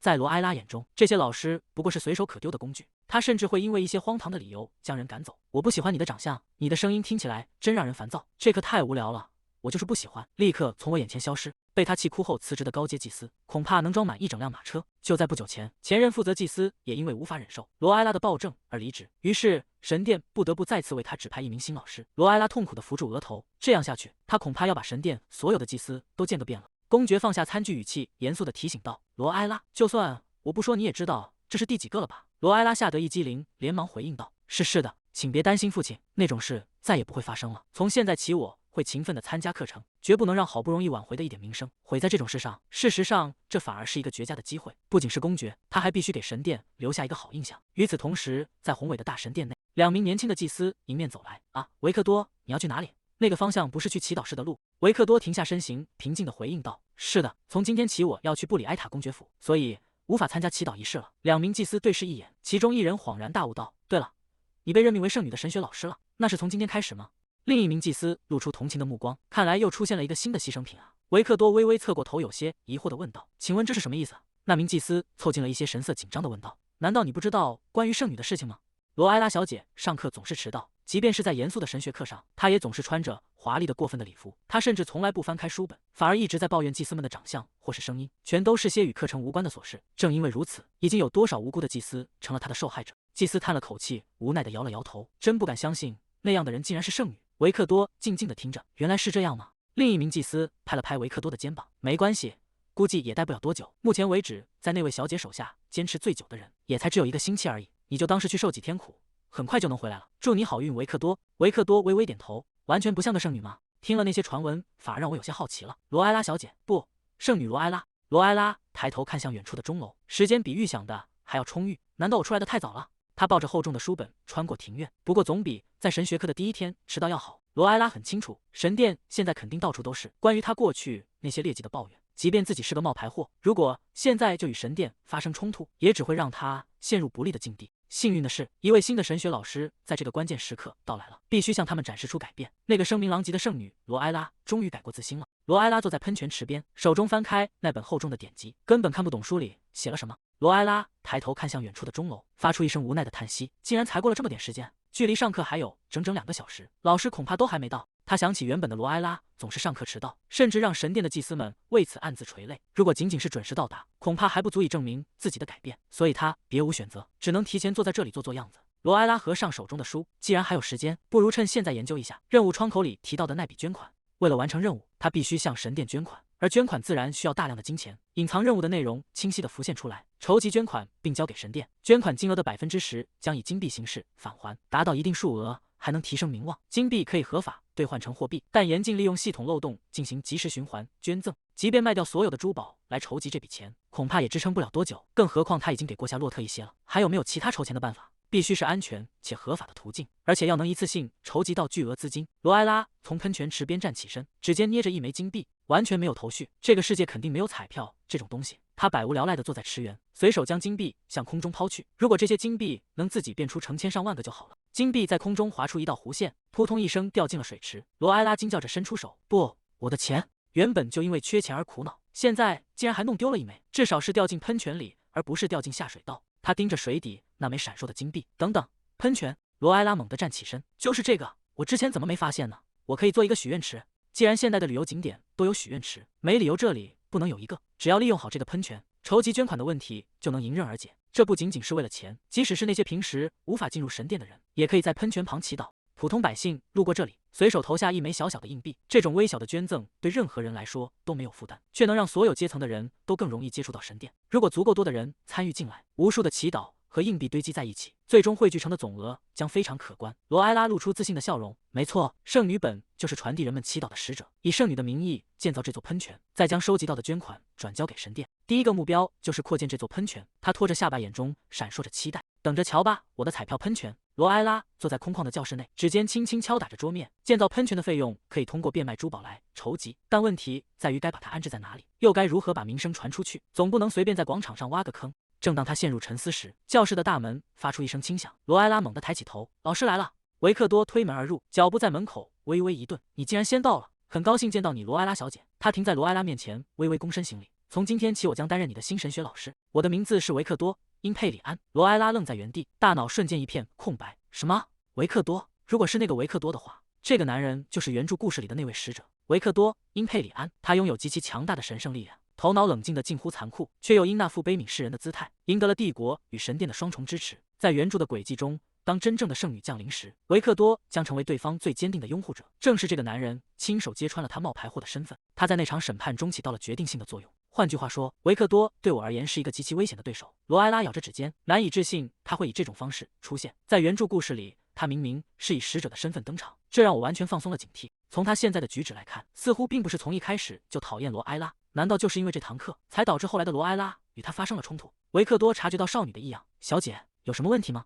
还是谨慎一点比较好，没必要去招惹一个可能成为敌人的人。罗埃拉猛地回过神，立刻换上一副无辜的笑脸。啊，没什么，我只是个缺乏经验的学生，以后还请多多指教维克多老师。他重新坐正身体，今天我要做一个比任何人都乖巧的模范生，一定要留下一个完美的初次印象。维克多看着眼前的少女，发出一声轻微的惊叹。她看起来并不像传闻中那样冷酷无情。既然如此，那就再观察她一段时间吧。维克多回应道。我也很期待接下来的教学。维克多站在讲台前问道。在正式开始课程之前，你对帝国的建国背景了解多少？罗埃拉点了点头，回答道。是的，大概知道一些。当世界陷入混乱时，有一位神灵降临并拯救了世人。维克多无奈地叹了口气。你确实只知道个大概。罗埃拉有些尴尬地撇过头，毕竟原著小说里也就写到了这种程度。维克多清了清嗓子说道。既然是第一天，我就先做一个简短的说明。当世界被创造人类诞生之初，善与恶原本处于平衡状态，但到了某个时刻，邪神阿霍特普介入了人类世界，邪恶的力量迅速膨胀，彻底压倒了善良的力量。一旦世界的平衡被打破，混乱便接踵而至。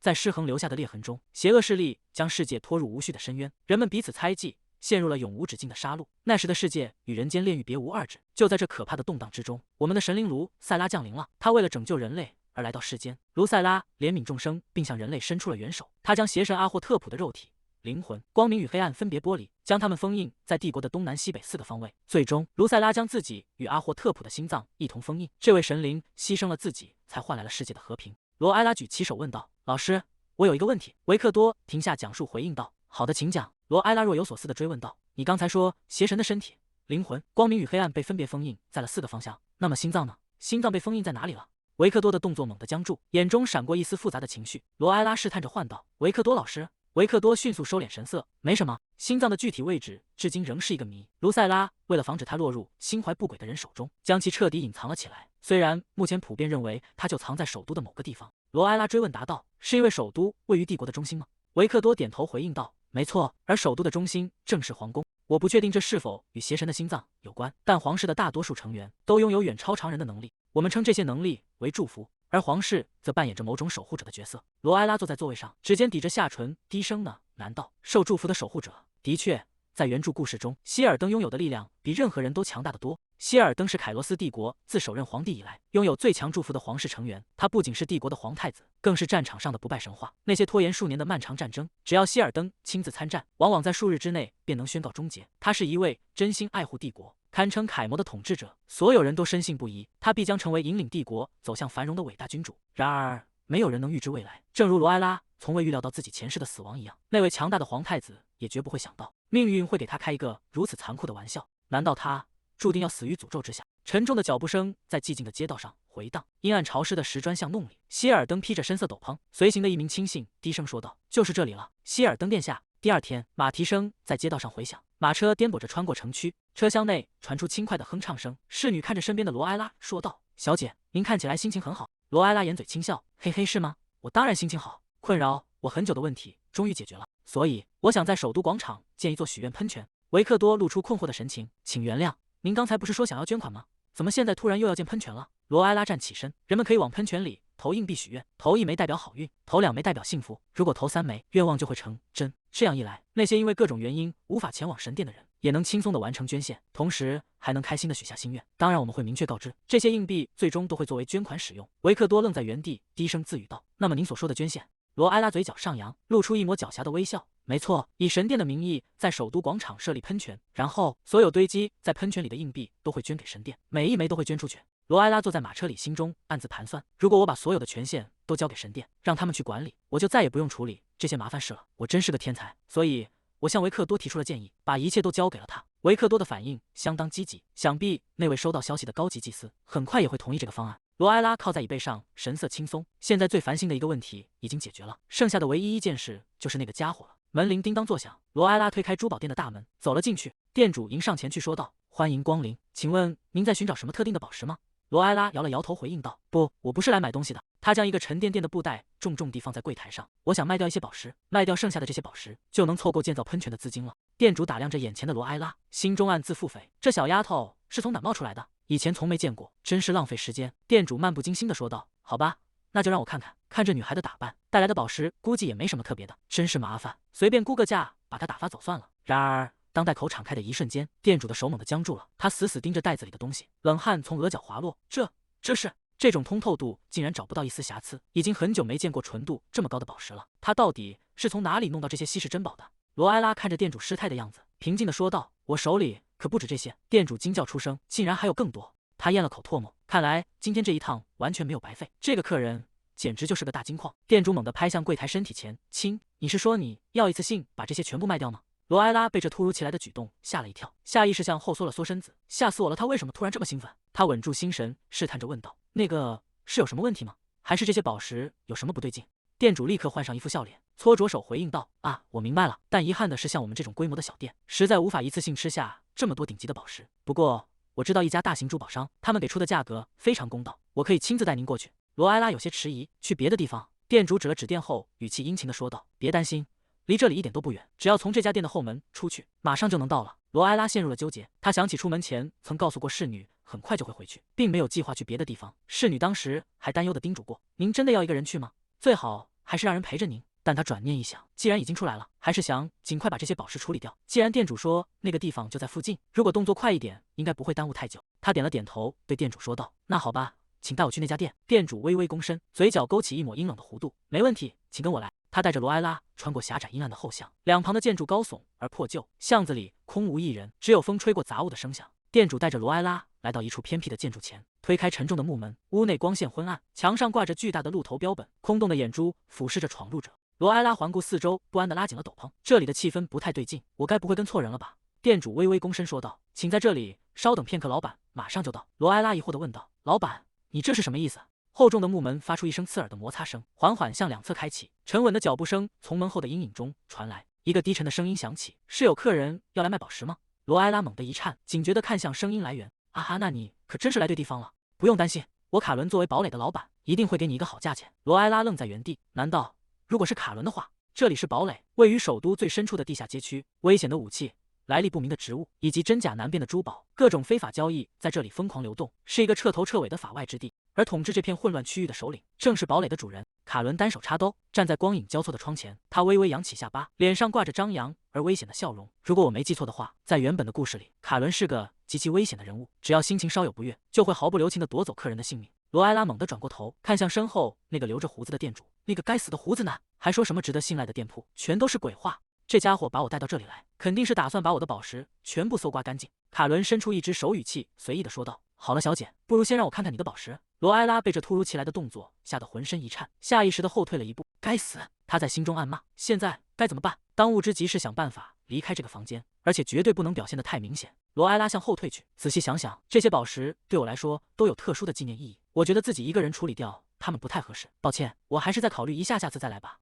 卡伦发出一声冷笑：“考虑？既然是这样，那我现在就帮你做决定。一道寒光闪过，卡伦握紧短刀，脸上露出张扬而凶狠的笑容。把那些宝石全部交给我，现在就交出来！罗埃拉愤怒地喊道：“你这是在干什么？”卡伦不以为意地耸了耸肩：“你觉得我在干什么？你该不会以为进了我的店还能像什么都没发生过一样直接离开吧？看你的样子是不打算乖乖把宝石交出来了。既然如此，那就只剩下一个办法了。”卡伦猛地挥动短刀，大声吼道：“杀了你，再把东西抢过来！”罗埃拉绝望地闭上眼睛，发出一声尖叫：“不！”原本发财的梦想瞬间破碎，只剩下无尽的恐惧。我要死在这里了！就在短刀即将落下的瞬间，一记沉重的撞击声响起，紧闭的大门被人猛地踹开，一个黑影如闪电般冲入室内，挡在了罗埃拉身前。卡伦发出一声闷哼，整个人被巨大的冲击力撞飞出去，重重地砸在墙壁上，短刀脱手而出，清脆地掉落在地。卡伦捂住胸口，咬牙切齿地瞪向前方：“你这家伙到底是谁？难道是他的同伙吗？”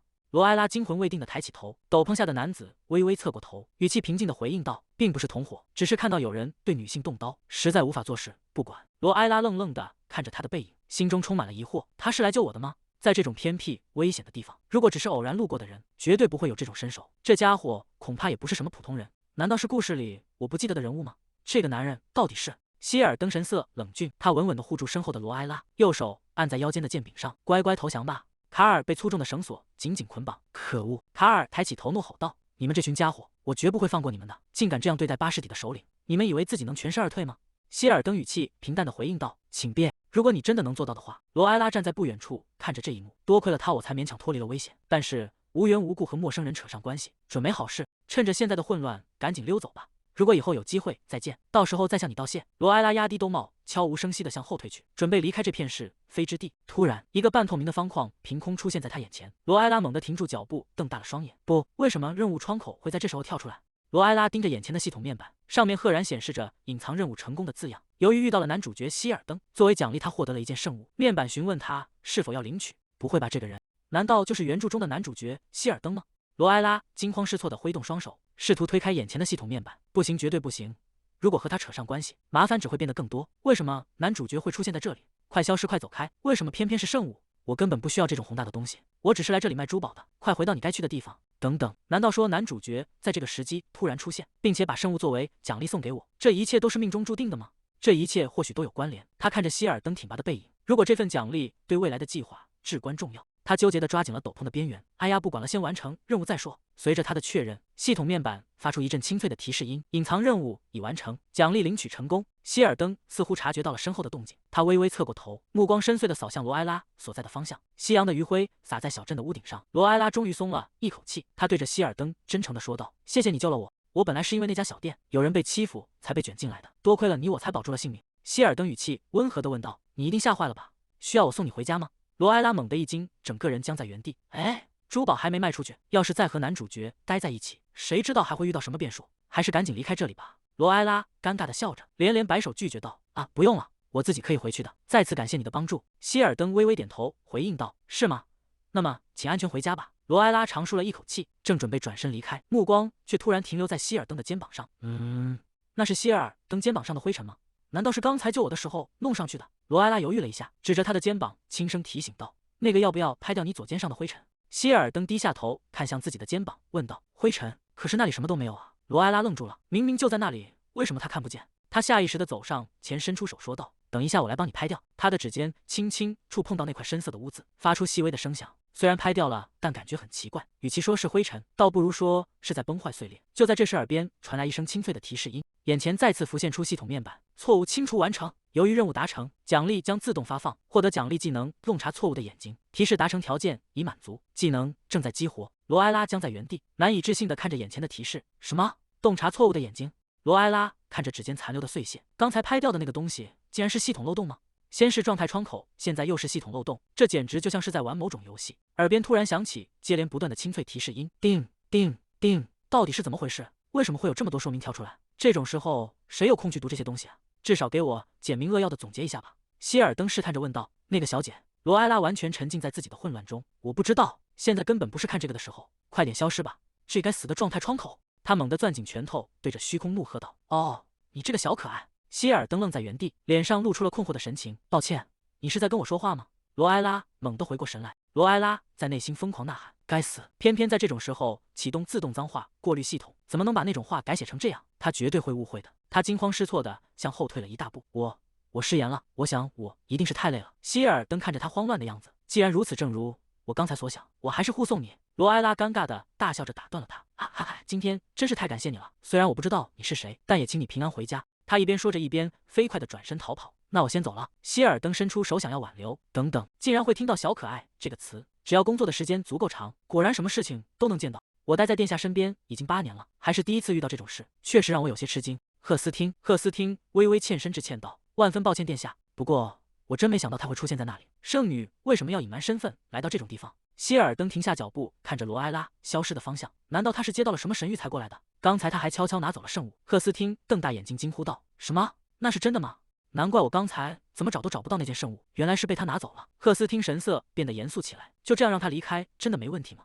殿下现在正急需那件圣物，不是吗？希尔登沉默不语，目光深沉地望向远方。大约3个月前，一种未知的诅咒开始在希尔登体内蔓延，那种痛苦如同复古之居，不断侵蚀着他的身体。他时常感到剧烈的头痛，伴随着难以忍受的疲惫感，这让他根本无法入睡，只能在无尽的折磨中苦苦支撑。当希尔登开始调查这股诅咒的源头时，真相令他感到脊背发凉。这一切竟然与邪神阿霍特普有关，巨大的阴影笼罩着他，邪恶的气息仿佛要将他彻底吞噬。这无疑是一个极其严重的问题。凯罗斯帝国对神灵有着极度虔诚的信仰，甚至被世人尊称为神圣帝国。在这样一个国度里，身为皇太子的希尔登竟然遭受了邪神阿霍特普的诅咒，这件事本身就是极其危险的秘密。如果这个消息泄露出去，哪怕只有一丝风声，也会立刻演变成无法抹去的污点，足以让民众和政敌开始质疑皇太子的继承资格。希尔登除了赫斯汀以外，对所有人隐瞒了诅咒的秘密，并一直在寻找解除诅咒的方法。他原本以为圣物或许能帮他解开诅咒，才一路追踪至此。希尔登看着空荡荡的前方，但既然圣物现在落入了圣女手中，我就没有理由再把她要回来了。虽然很遗憾，但也只能随她去了。赫斯汀听到这话，急得瞪大了眼睛，大声反驳道：“随她去？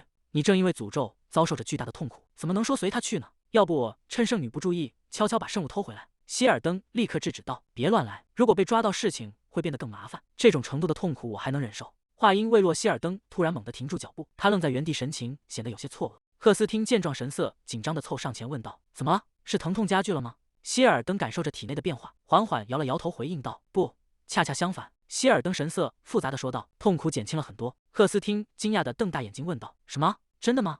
难道仅仅是靠近圣物就能接收到它的力量并被净化吗？”希尔登摇了摇头，回应道：“大概不是。如果是那样的话，我只要去神殿，身体就会好转了。”赫斯汀困惑地追问道：“那是为什么？”希尔登突然沉默下来，难道那是圣女的能力吗？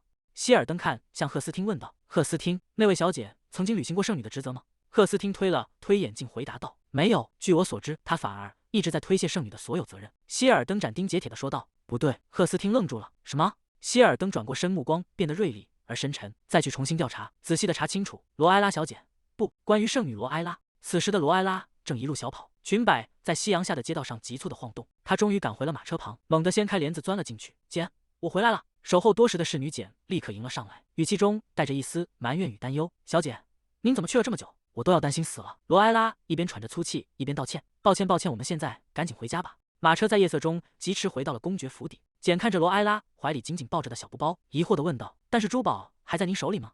您没有卖掉它吗？”罗埃拉猛地一惊：“啊，那个他们给的价格不合适，所以我就没卖，直接回来了。我明天再去别的地方卖掉好了。”简惊讶地瞪大了眼睛：“明天还要出去吗？要是公爵大人发现您这样偷偷溜出去，您打算怎么办啊？”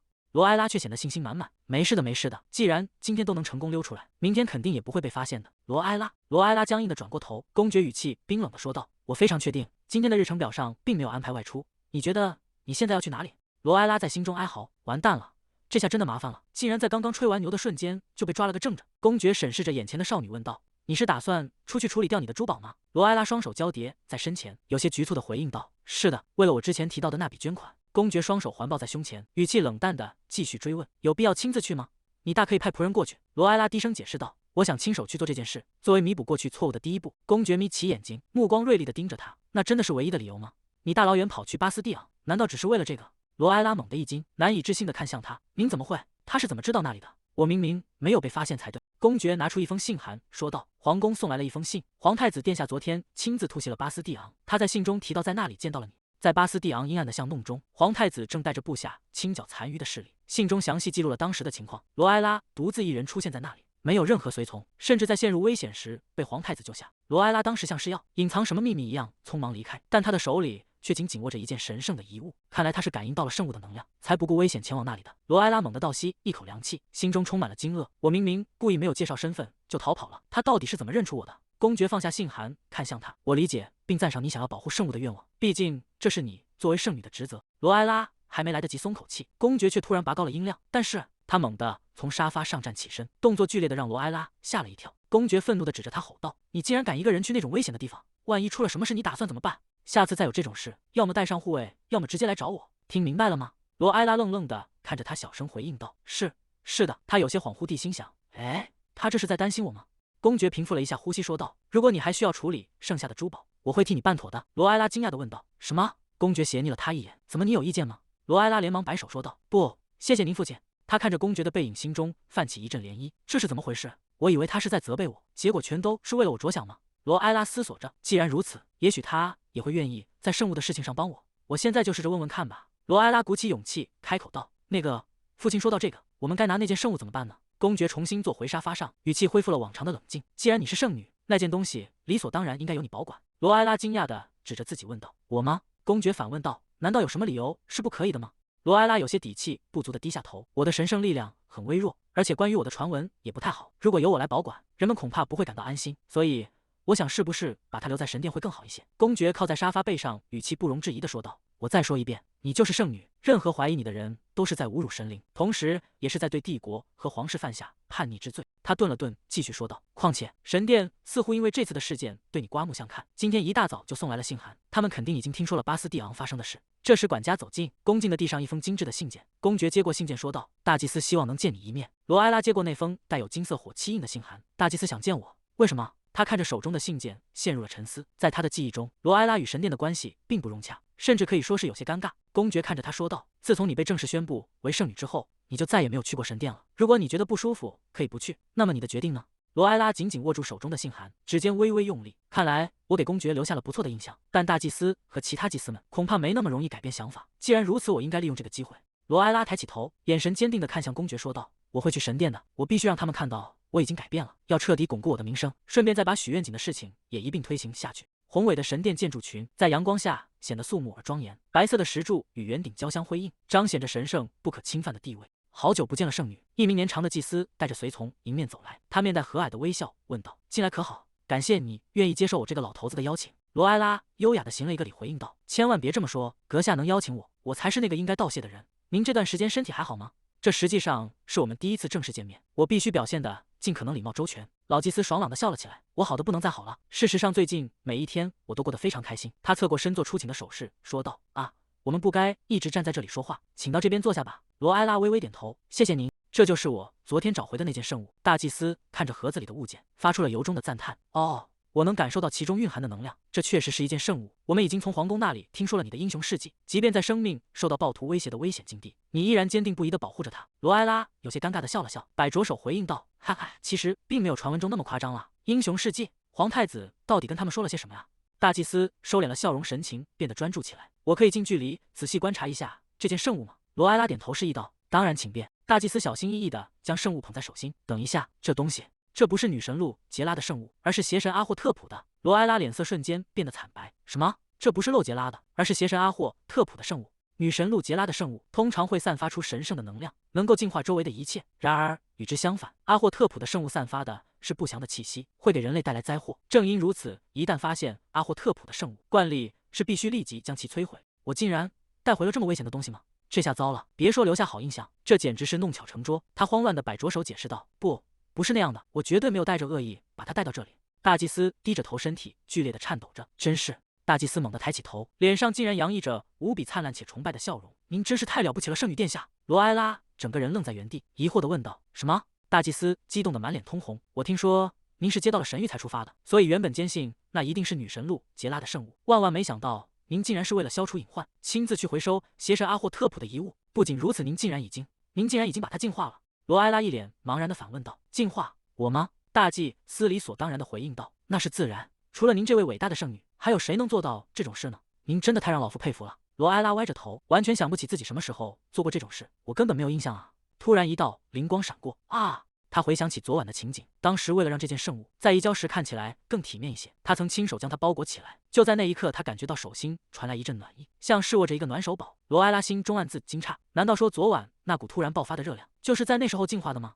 罗埃拉有些不好意思地挠了挠脸颊，虽然您这么夸奖我，但我真的只是无意中做到的，谢谢您能这么看重我。不过这纯粹是个巧合。他看着那件圣物，如释重负地松了口气。不管怎么说，他现在不再散发邪恶的气息了，对吧？真是太好了。大祭司站在一旁，静静地注视着罗埃拉。他从刚才起就有一种异样的感觉，这位大小姐似乎变得非常畏缩。罗埃拉坐在椅子上，眼神有些飘忽，不自觉地避开了他人的视线。她看起来总是那么小心翼翼，仿佛在时刻担心着什么。看来这段时间，她一直都非常在意公众的目光和那些流言蜚语。也许圣女之所以会发生改变，正是因为她感受到了周围人看待她的异样眼光。她过去那些糟糕的行为，或许只是因为她无法适应被强加的身份而感到的局促不安。看着她如今脱胎换骨的样子，她本性应该并不坏。现在的她，无论谁看都具备了成为圣女的充分资格。大祭司收起思绪，神情变得庄重而诚恳。大小姐，不，圣女殿下，进化并不是任何人都能轻易做到的事。您完成了一项真正伟大的壮举。他将手放在胸前，微微躬身。您毫无疑问是一位卓越的圣女，我大祭司以此向您保证。罗埃拉愣住了，心中充满了疑惑，为什么他突然变得这么正式？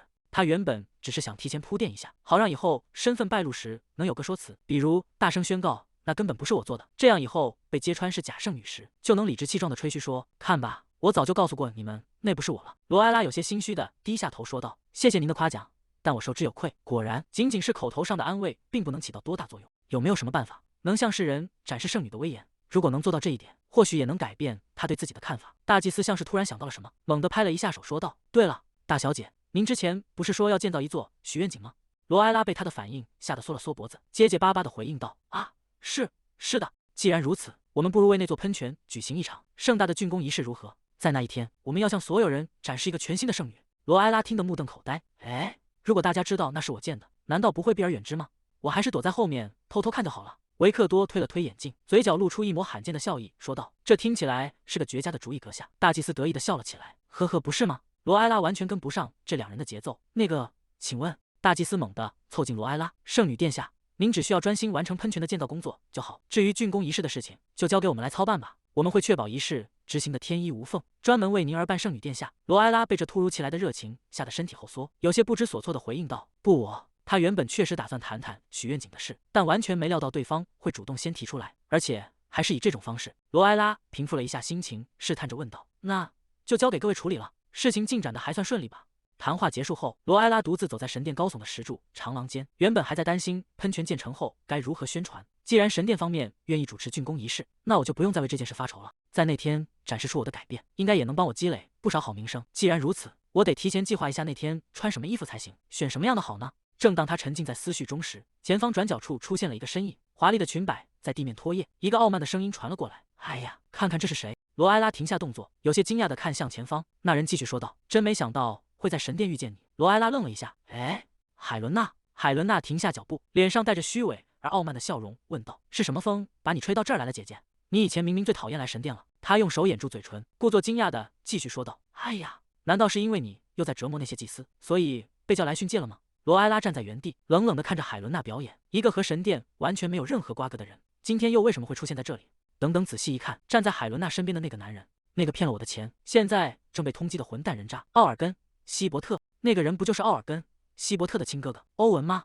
欧文微微躬身行礼，面带微笑地说道：“好久不见了，小姐。我的弟弟前几天对您做出了非常失礼的行为，我在此向您致歉。”罗埃拉看着眼前的欧文，想起曾听说伯爵的长子出家当了祭司，传闻他因为沉迷赌博，险些被逐出家门，但由于他至少还拥有些许神圣力量，才被送往神殿。真是不相上下的兄弟俩，没一个好东西。罗埃拉冷淡地回应道：“确实好久不见，但我希望你不要再提起你弟弟的事情。”欧文依旧保持着那副局促而礼貌的笑容。哦天哪，看来我又失礼了。海伦娜斜睨了欧文一眼，嘴角勾起一抹意味深长的笑意。虽然不知道海伦娜为什么会和这种男人混在一起，但继续待在这里只会引发更多不愉快的对话。罗埃拉站在一旁，看着他们完全无视自己的存在。既然如此，我还是直接离开吧。罗埃拉转过身说道：“那么我先失陪了。”他迈步准备离开，海伦娜却突然伸手，一把死死抓住了罗埃拉的手腕。“等一下，姐姐，别走，帮帮我们吧！有一只神兽逃走了。”罗埃拉停下脚步，惊讶地问道：“什么神兽？”海伦娜点了点头，继续说道：“是的，刚才欧文祭司为了让我看一眼那只生物，打开了圣所的大门，结果他趁着缝隙钻了出去，一眨眼就不见了。”海伦娜抬起手装，做一副忧心忡忡的样子。我们现在正发疯似的寻找它，但是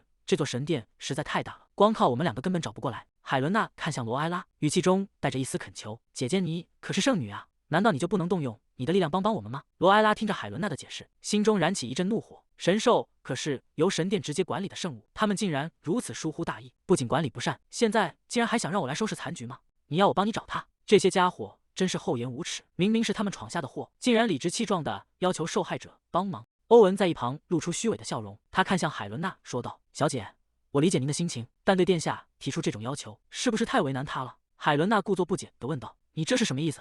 欧文微微侧过头，用眼角余光轻蔑地扫向罗埃拉，语气中带着毫不掩饰的嘲讽。那只神兽对神圣力量微弱的人极其警惕，而小姐至今还没能展现出像样的神圣能力，处理那种生物对她来说恐怕各方面都太吃力了。我们确实应该对殿下更体贴一些。罗埃拉冷冷地看着眼前的两个人，真是给点颜色就开染坊。罗埃拉开口说道：“原来如此，你是想说我只是个空有虚名的圣女，神圣力量早已枯竭，所以寻找神兽时只会拖后腿吗？”海伦娜立刻换上一副委屈的表情：“姐姐，你怎么能这么说呢？欧文祭司完全是担心你的身体状况啊。”欧文故作大度地回应道：“没关系的，小姐，如果小姐非要那样理解，那肯定是因为我口才笨拙，没能表达清楚。不过……”罗埃拉发出一声轻蔑的叹息，这两个人在找我麻烦这件事上还真是默契十足。老实说，我很想直接无视那只神兽和这两个家伙，但是……罗埃拉微微侧过头，余光扫向走廊深处，现在周围有太多双眼睛在盯着这里了。原来这才是海伦娜的目的。海伦娜在众人面前演了这么一出好戏，就是为了让罗埃拉无法拒绝。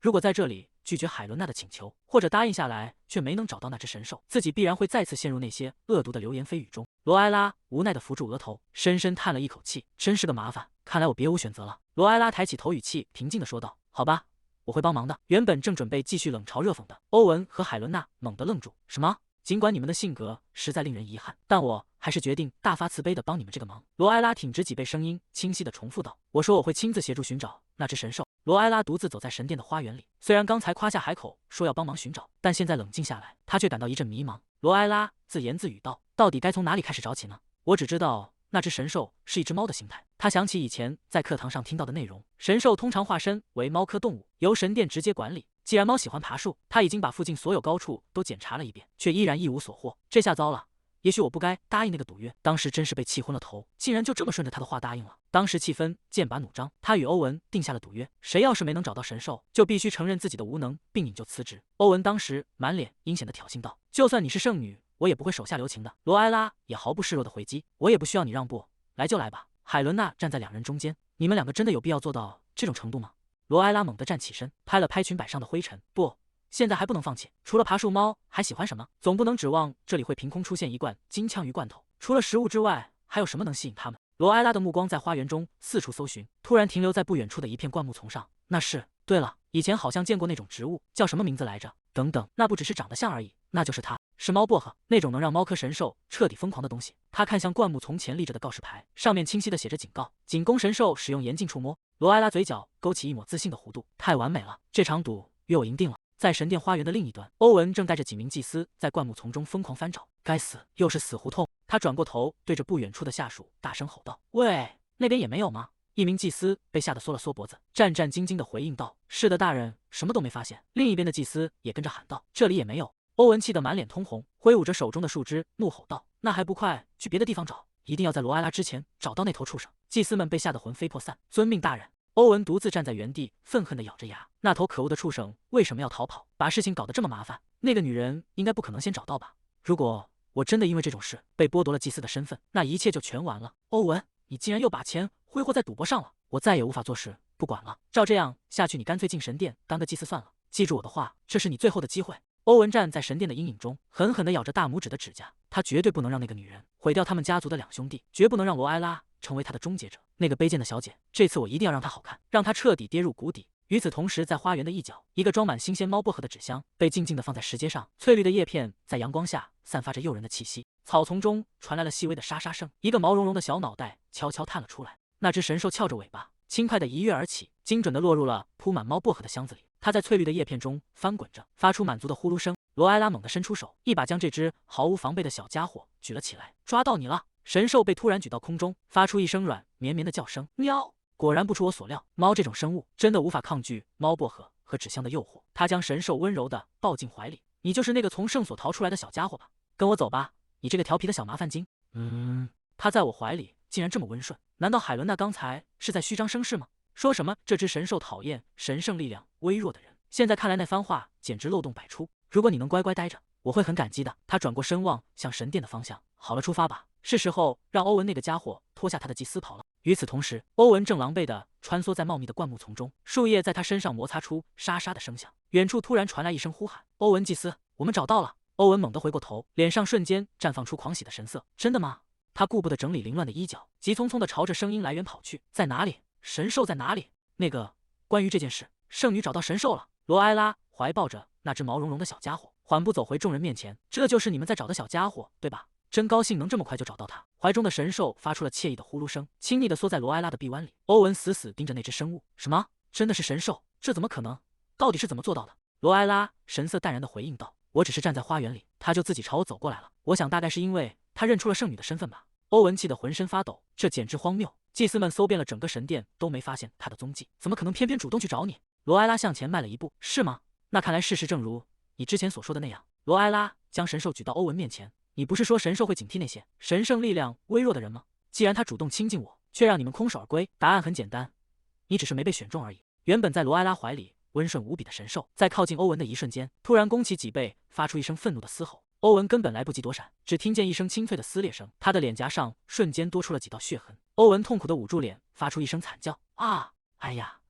难道这就是你口中那种神圣力量匮乏的人才会遭遇的待遇吗？”罗埃拉温柔地抚摸着怀中的神兽，轻声安抚道：“别担心，现在已经没事了。”周围的祭司们目睹了这一幕，纷纷发出惊叹的议论声：“太不可思议了！我们费尽心思，怎么找都找不到，他竟然能如此轻易地安抚那只猛兽，真不愧是圣女大人，她的神圣力量究竟有多么强大啊！”罗埃拉抱着神兽转过身：“我会亲自把这个小家伙送回圣所，要是再让别人像刚才那样受伤，可就麻烦了。”他微微侧过头，嘴角勾起一抹嘲讽的弧度，语气轻快地补充道：“哎呀，我是不是说错话了？对一个已经不再是祭司的人说这些。”欧文瘫坐在地上，一只手死死捂住被抓伤的脸颊。那个该死的罗埃拉！赌约归赌约，但是如果高级祭司发现你们在管理灵兽时玩忽职守，会发生什么事呢？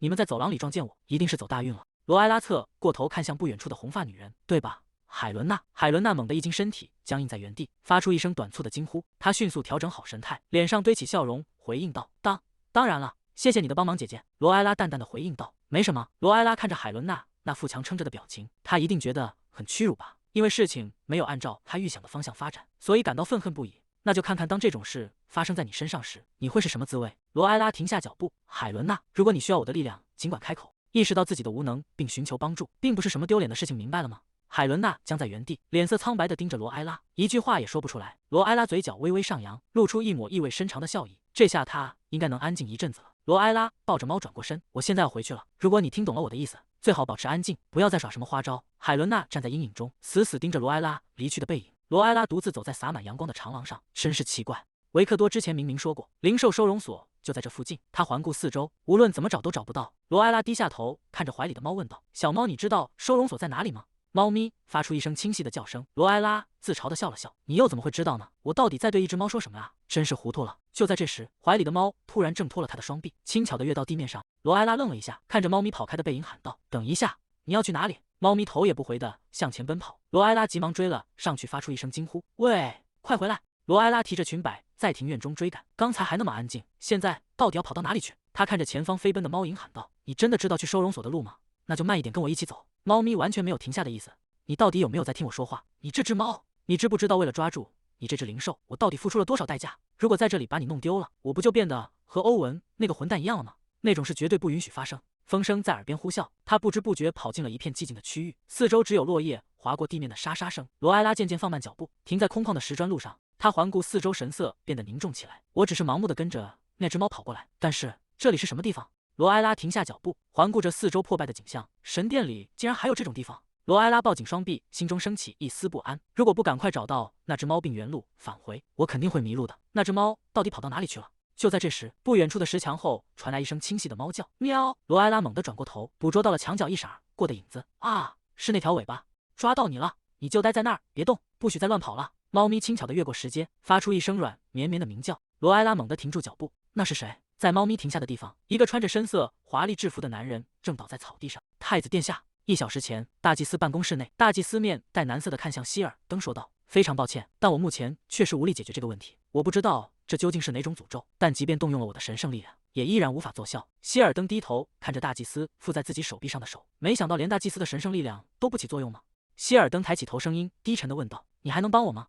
不需要彻底解除诅咒，哪怕只是减轻一点痛苦也可以。”大祭司微微躬身：“那是自然。我会静静的寻找解决办法的。”大祭司若有所思的提议道：“或许圣女能帮上忙，她已经掌握了净化之力。”希尔登露出惊讶的神色：“你是说罗埃拉小姐？”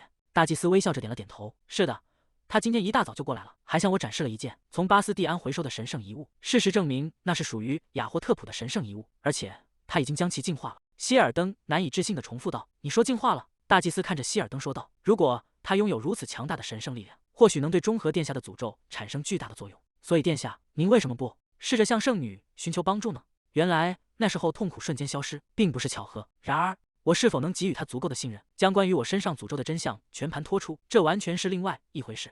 希尔登猛地僵住身体，剧烈的痛楚如潮水般再次袭来，瞬间席卷全身。该死，又是这种痛苦！他大口喘着粗气，冷汗顺着脸颊滑落，视线开始变得模糊重叠，周围的一切仿佛都在扭曲震颤。不行，赫斯汀并不在这里。如果我在这里失去意识的话，我必须保持清醒。他的身体彻底脱力，整个人瘫倒在冰冷的地面上，陷入了深沉的昏迷。就在这时，远处传来一声急促而担忧的呼喊：“殿下，请保持清醒！”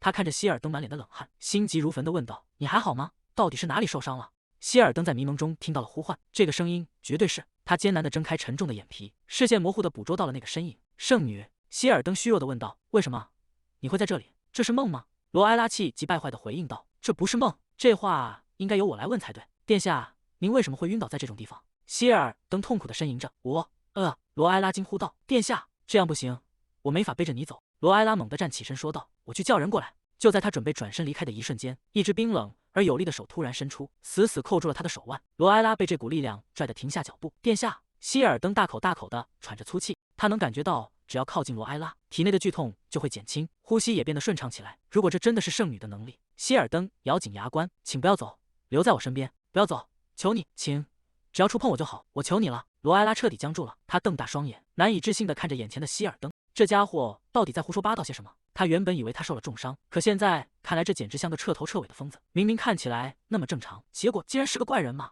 你难道不知道自己现在的身体状况吗？现在可不是开玩笑的时候。他用力挣扎着，试图甩开那只手。“放开我的手！”希尔登大口喘着粗气回应道：“正因为我知道，所以才这么说。求你了，哪怕只是碰一下我的背也好。”罗埃拉看着痛苦不堪的希尔登，心中充满了荒谬感。因为疼，所以想让我摸摸他来缓解痛苦，这算什么？就像小时候肚子疼的时候，妈妈一边揉着肚子一边说：“妈妈的手是治愈之手吗？”虽然我不介意这么做，但你现在需要的难道不是医生吗？他弯下腰，伸手扶住希尔登的肩膀，说道：“我会照你说的做，所以先放开我的手。”那是。在希尔登的颈后，一团诡异的如同电子干扰般的紫色波纹正在疯狂闪烁，那是之前见过的 bug。难道说这也是任务的一部分吗？罗埃拉下意识地四处张望，可是周围并没有弹出任何状态窗口，总觉得哪里不太对劲。那个 bug， 我以前见过他的时候，他有这么大吗？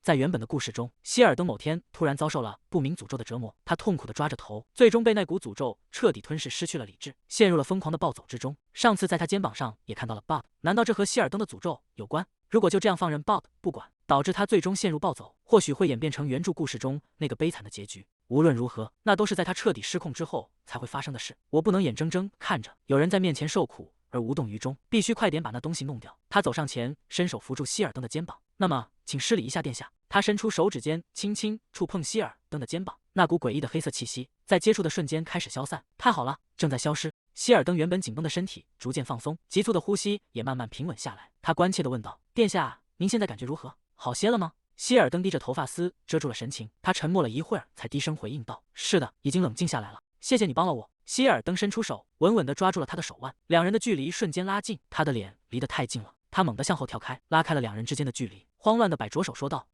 没什么，幸好还没严重到要叫医生的地步。”耳边突然响起了一声清脆的提示音，半空中浮现出一行文字：“隐藏任务成功，希尔登背上的 bug 已被移除，奖励声望值+3，目标的痛苦已减轻。”看来希尔登的痛苦确实和 bug 有关。不过，既然提示只是说痛苦减轻了，难道意味着诅咒并没有完全消失吗？既然 bug 已经消失了，应该就没问题了吧？他悄悄侧过头观察，希尔登的气色看起来确实比刚才好多了。希尔登抬起手按住额头，身体还有些摇晃。他长舒了一口气，紧皱的眉头终于舒展开来。如果不是为了寻找神兽而凑巧来到这里，希尔登或许会独自在这里陷入暴走，甚至在最糟糕的情况下，可能会就这样死去。在这样一个空无一人的地方，孤独的死去，那种场景绝不是我想看到的。他看着希尔登说道：“殿下，如果以后再发生这种事，请一定要来找我。虽然我不是医生，但我会尽力提供帮助。”希尔登愣了一下，有些局促的回应道：“啊，好的。为什么皇太子会独自出现在这种偏僻的地方？身边竟然连一个随从或护卫都没有？难道像上次一样是在微服私访吗？可他现在的打扮完全不像是在隐藏身份。”希尔登察觉到了他的视线，转过头，神情变得有些复杂。他沉默了片刻，随后低声请求道：“我很感谢你的帮助，但是能不能请你保守秘密，不要告诉别人我曾出现在这里？”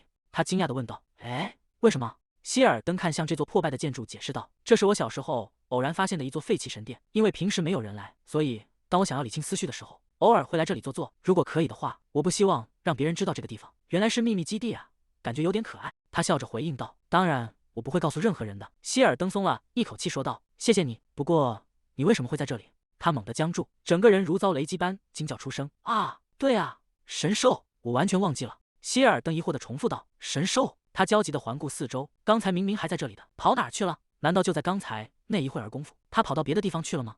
一只浅色的小猫轻快地跑了过来，在草地上伸了个懒腰，随后亲昵地蹭着他的裙角。他一把抱起小猫，如释重负地说道：“谢天谢地，你没跑掉。”希尔登惊讶地看着这一幕，为什么神兽会在这里？他尴尬地笑了笑，回应道：“这个说来话长，我本来想带他去神兽栖息地，结果迷路了，才走到这里。”希尔登盯着那只温顺的小猫，若有所思。我听说神兽通常不会跟随人类，但看它的样子，简直就像在跟着自己的主人一样。他抱着怀里的小家伙，轻声安抚道：“好了，我们现在回家吧。”他转头看向希尔登，问道：“啊，殿下，您知道神兽栖息地在哪里吗？”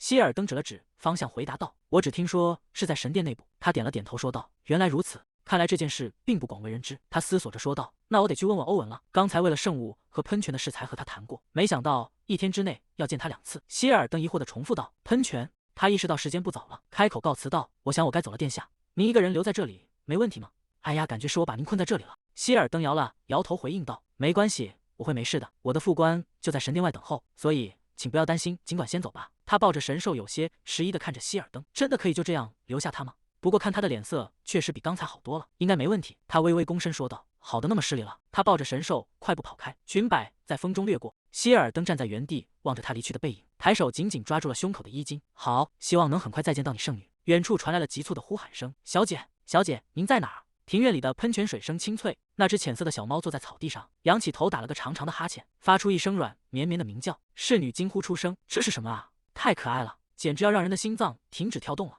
您去了一趟大圣殿，我真没想到您会带回来一只猫。”他无奈地笑了笑：“简真的很喜欢猫啊，我也没预料到会变成这样。”他轻轻抚摸着小猫的头：“小可爱，你叫什么名字啊？是叫奈比吗？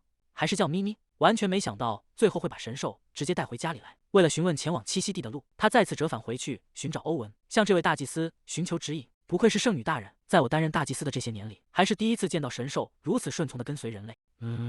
但是这只神兽的状态看起来不太好。通常情况下，负责的祭司每周都会确保神兽的神圣力量不会衰减。他疑惑地问道：“负责的祭司是谁？”大祭司回答道：“是欧文大人。”那个混蛋欧文，他竟然真的玩忽职守，完全不管这只神兽。那个家伙肯定觉得只要随便喂点吃的，神兽就能自己长好，简直太不负责任了。就在大祭司的手指即将触碰到小猫时，怀里的小家伙突然发出一声尖锐的鸣叫，猛地挥动爪子拍开了他的手。大祭司愣在原地，有些尴尬地收回手，说道：“啊，看来他也不喜欢我的触碰，但是想要恢复他衰弱的神圣力量，需要极其纯净的圣力才行。”大祭司微笑着看向他，问道：“圣女大人，如果您不介意的话，能不能请您暂时照顾这个小家伙一段时间？”他猛地一惊，指着自己问道：“什么？我吗？”大祭司点了点头，神情笃定地回应道：“是的，以您的能力，管理一只神兽应该是没问题的。”他有些慌乱地摆手拒绝道：“不是的，我。”大祭司完全不给他拒绝的机会，双手合十放在胸前，满脸灿烂地笑道：“那么这件事就拜托给您了，圣女大人，我非常期待您的表现。”就这样，他莫名其妙地承担起了照顾这只猫，不是照顾这只神兽的责任。如果这件事能提高我在神殿内的名声，对我来说倒也不算是一件坏事。侍女在一旁好奇地问道：“不过公爵大人同意您养它了吗？”他坐到沙发边，看着小猫蜷缩的身影，回答道：“是的。”当我说明情况后，他竟然出乎意料的立刻就答应了。也许是因为这只猫长得太可爱了吧。既然已经得到了神殿的认可，从现在起就好好保护它吧。如果你需要任何东西，尽管告诉我。我从没想过我的女儿竟然还有照顾神兽的才能，真不愧是我的女儿。简听完后欣慰地笑了笑，那真是太好了。那么从现在起，我们要怎么称呼这个小家伙呢？一直叫他猫感觉有点奇怪，既然他也是神兽，我们要不要给他取个名字？他陷入了沉思，该叫什么好呢？如果感情变得太深，以后分别的时候会很难过，所以还是取一个简单又普通的名字吧。他试探着开口道。果冻。原本蜷缩着的小猫动了动耳朵，抬起头发，出一声清脆的鸣叫，喵！简惊喜地叫出声来。天哪，他回应了，看来他很喜欢这个名字，是吗？那我就放心了。他伸出手，温柔地抚摸着小猫的脊背，虽然可能只是短暂的相处，但以后请多多关照了果冻。就在这时，门外传来了急促的敲门声，紧接着房门被猛地推开，女仆玛丽气喘吁吁地闯了进来。小姐，打扰了。玛丽手里紧紧抱着一个精致的木盒，神色慌张地说道：“我想您需要立刻看看这个，刚刚收到了一封信，是从皇宫送来的。”似乎是皇太子殿下寄来的。希尔登殿下，简在一旁惊讶地捂住嘴。天哪，皇太子殿下找小姐会有什么事呢？他拆开信封，大概是为了在废弃神殿发生的那件事吧，也许只是些简单的问候和感谢。然而当他展开信纸读下去时，动作猛地僵住了。信纸上用优雅的字迹写着：“有些事情我想私下谈谈，我们能见一面吗？单独见面谈话。”而且这还是从皇宫正式发出的信函，这意味着希尔登是在正式邀请我前往皇宫吗？我偶然得知了你正在推进的捐赠喷泉计划，这种独特的捐赠方式是我此前从未考虑过的，我对此深感兴趣。因此，如果你还没有选定安装喷泉的地点，我想我可以推荐一个合适的位置，希望能与你私下讨论此事。我们是否可以见一面？罗埃拉拿着这封信陷入了沉思。他是什么时候知道喷泉的事的？虽然确实还没选好地方，但他为什么要特意来帮我？他到底能从中得到什么好处？难道是为了确认我是否能解除他的诅咒？罗埃拉回想起那天，当他的手触碰到希尔登时，他脸上的痛苦确实减轻了，所以协助喷泉计划恐怕只是个借口，他真正的目的应该是想利用我的力量来打破诅咒。罗埃拉垂下眼帘，感到有些为难。虽然我可以清理掉一些微小的麻烦，但这并不能从根本上解决问题，毕竟我并不是真正的圣女。我真的很担心，如果他发现我无法解除诅咒，到那时该怎么办？如果我给了他虚假的希望，那该如何是好？一旁的侍女凑上前来问道：“小姐，皇太子殿下在信里说了什么？”罗埃拉收起思绪回答道：“没什么，只是一份简单的邀请。他说想见一面聊聊。”皇太子殿下竟然亲自邀请您吗？侍女双手捧着脸颊，显得格外兴奋。天哪，他一定是对我们的小姐殿下感兴趣。罗埃拉无奈地看着激动的侍女，心中暗自反驳：不，他大概只是对我的力量感兴趣。侍女们围在罗埃拉身边，急切地追问道：“那您打算怎么办？小姐要去见他吗？”罗埃拉迟疑着回应道：“这个嘛。”他低头思索片刻，无论他的目的是什么，这对我来说都是一个没有任何损失的提议。既然如此，罗埃拉下定了决心，嘴角微微上扬，露出一抹自信的微笑。为了能尽快完成任务，确实没有理由拒绝这个提议。他露出明媚的笑容，说道：“好，我会去的。能帮我拿信纸和笔来吗？”次日，凯罗斯帝国的皇太子宫殿在阳光下显得格外宏伟。罗埃拉如约抵达了希尔登的居所。罗埃拉步入华丽的会客厅，她微微提起裙摆，向眼前的皇太子行礼。布里埃塔公爵之女罗埃拉向皇太子殿下致以敬意，感谢您的邀请。希尔登面带微笑，礼貌地侧身做出请进的手势。罗埃拉小姐，应该是我感谢你愿意接受我的邀请才对，请进吧。罗埃拉轻声回应道。好的，那么打扰了。这已经是他第3次见到希尔登了，虽然之前有过交集，但像这样正式的会面还是第一次。罗埃拉心中难免有些紧张。希尔登察觉到了身侧投来的视线，他停下脚步，转过身问道：“有什么事吗？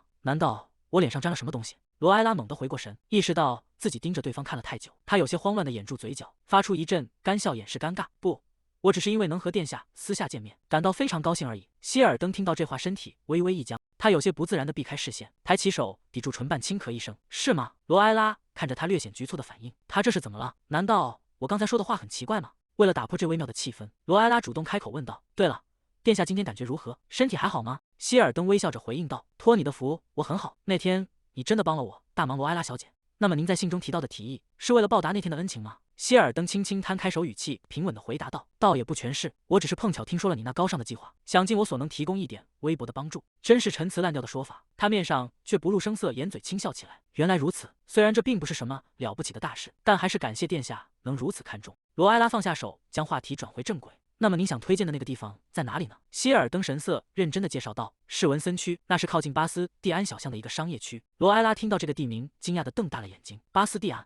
你是说那个有着可怕首领的地方吗？希尔登点头回应道：“是的，也是我们第一次见面的地方。那里最初曾是商人们聚集的繁华中心，但随着罪犯开始在那里集结，那个商业区彻底沦为了黑市。不过，自从上次抓获了巴斯蒂安的首领卡伦之后，皇室正致力于恢复该地区的商业秩序与公共安全。我们一定会让那里恢复往日的繁荣，不，甚至会比以前更加兴旺。所以，你完全不必担心那里的位置不好。”罗埃拉看着希尔登，他听起来非常有信心，看来他真的是为了喷泉计划才特意找我商量的。罗埃拉陷入了沉思。其实对我来说，地点在哪里并不重要，毕竟我的目的只是把喷泉建起来而已。他有些犹豫地开口说道：“恐怕我现在还没法立刻给你答复。”希尔登的动作顿住了，能告诉我原因吗？罗埃拉解释道：“其实我并不太清楚文森区具体在哪里。那天是我第一次去巴斯蒂安，仅凭见过的那一小部分，我无法做出判断。这个喷泉对我来说意义重大，所以在决定之前，我想先去实地考察一下。”罗埃拉抚着胸口，继续说道：“等我亲自去看过一次之后再做决定。如果不介意的话，能告诉我确切的地点吗？”希尔登听后点了点头，露出赞许的微笑：“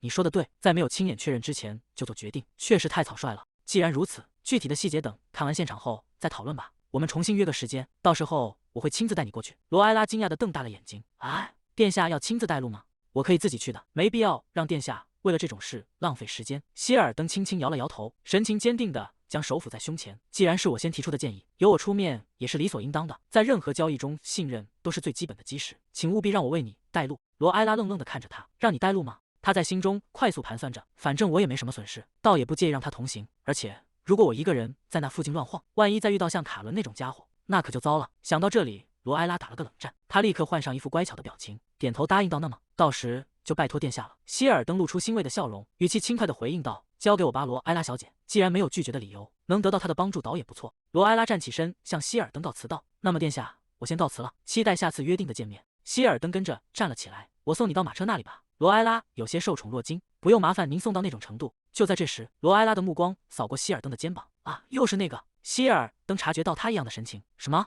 罗埃拉猛地捂住嘴巴：“啊，没什么。那该死的 bug 怎么又出现了？刚才明明还没有的，到底是什么时候冒出来的？”比起希尔登在废弃神庙倒下的时候，现在的黑影似乎有些不同。虽然现在看起来还很微弱，但那东西的存在肯定会对他的身体产生负面影响。希尔登看着神色异样的罗埃拉，有些迟疑地问道：“小姐？”罗埃拉猛地抬起头，神情严肃地问道：“殿下，您现在的身体状况感觉如何？”“抱歉，你是指什么？”罗埃拉仔细观察着希尔登，从他的表情和动作来看，确实不像上次那样处于危险的边缘。可一想到这种诡异的 bug 竟然在这么短的时间内再次出现，如果就这样放任不管，等这些东西堆积起来，变得像上次那样庞大该怎么办？果然还是不能坐视不管。他深吸一口气，轻声说道：“殿下，请稍微施礼一下。”还没等希尔登反应过来，罗埃拉已经猛地跨步上前，双手环绕住他的腰身，整个人紧贴了上去。希尔登瞪大双眼，语无伦次地喊道：“罗埃拉小姐，你这是在做什么？”他下意识地想要后退，罗埃拉却更加用力地按住他的后背：“请等一下，殿下，别动。”希尔登整个人僵在原地，心跳声在胸腔里剧烈回荡，他满脸通红，声音颤抖着问道：“你到底想干什么？”罗埃拉并没有理会他的慌乱：“上次您不是主动要求我触碰您吗？所以我现在只是想确认一下，您今天是否真的没问题？如果触碰其他地方也能起到预防作用的话，所以请放松一点。”希尔登大脑瞬间陷入了一片空白。如果这一幕被别人看到，肯定会引起轩然大波。管他呢，反正现在也没别人，我得尽可能多接触他才行。罗埃拉伸出手按在希尔登的背上，太好了 ，bug 不见了。他紧贴着希尔登，为了以防万一，刚才还顺便碰了其他几个地方，这样应该能维持一段时间吧。罗埃拉抬起头问道：“殿下，您现在感觉怎么样？”他的表情为什么变成那样了？希尔登有些局促地遮住口鼻，眼神飘忽不定。“对不起，我不知道该怎么说。现在能不能请你先往后退一点？”罗埃拉猛地一惊，整个人僵在原地。“等一下，这情况是，难道我刚才就这样随便地触碰了皇室成员的身体吗？”虽然是因为情况紧急，罗埃拉立刻向后跃开，拉开了距离。“对不起，殿下，是我太失礼了，我绝对没有任何不纯洁的意图。”希尔登平复了一下情绪，轻声回应道：“我知道你是为了担心我的身体才这么做的，谢谢你为我担心。”罗埃拉看着他，心中暗自松了一口气，不愧是皇太子殿下，心胸真是宽广，我还以为刚才那样失礼一定会被推开呢。谢天谢地。他有些局促地笑了笑：“那我就先告辞了，下次您带我参观领地的时候再见。”希尔登微微点头回应道：“好的，下次见，请安全到家，罗埃拉小姐。”罗埃拉转身快步跑开，得在气氛变得更奇怪之前赶紧离开。希尔登站在原地望着他远去的背影。“罗埃拉小姐对我完全没有犹豫，不像其他人那样，我似乎并不会让她感到不舒服。”他嘴角不自觉地勾起一抹弧度，这种感觉倒也不坏。就在这时，一个陌生的声音从他身后响起：“他是谁？”希尔登猛地一惊，停下了动作。希尔登猛地转过身，脸上写满了惊讶。那个女人用折扇遮住半张脸，慢条斯理地问道：“这似乎是你第一次邀请年轻的贵族小姐来皇宫，她究竟是谁家的女儿？”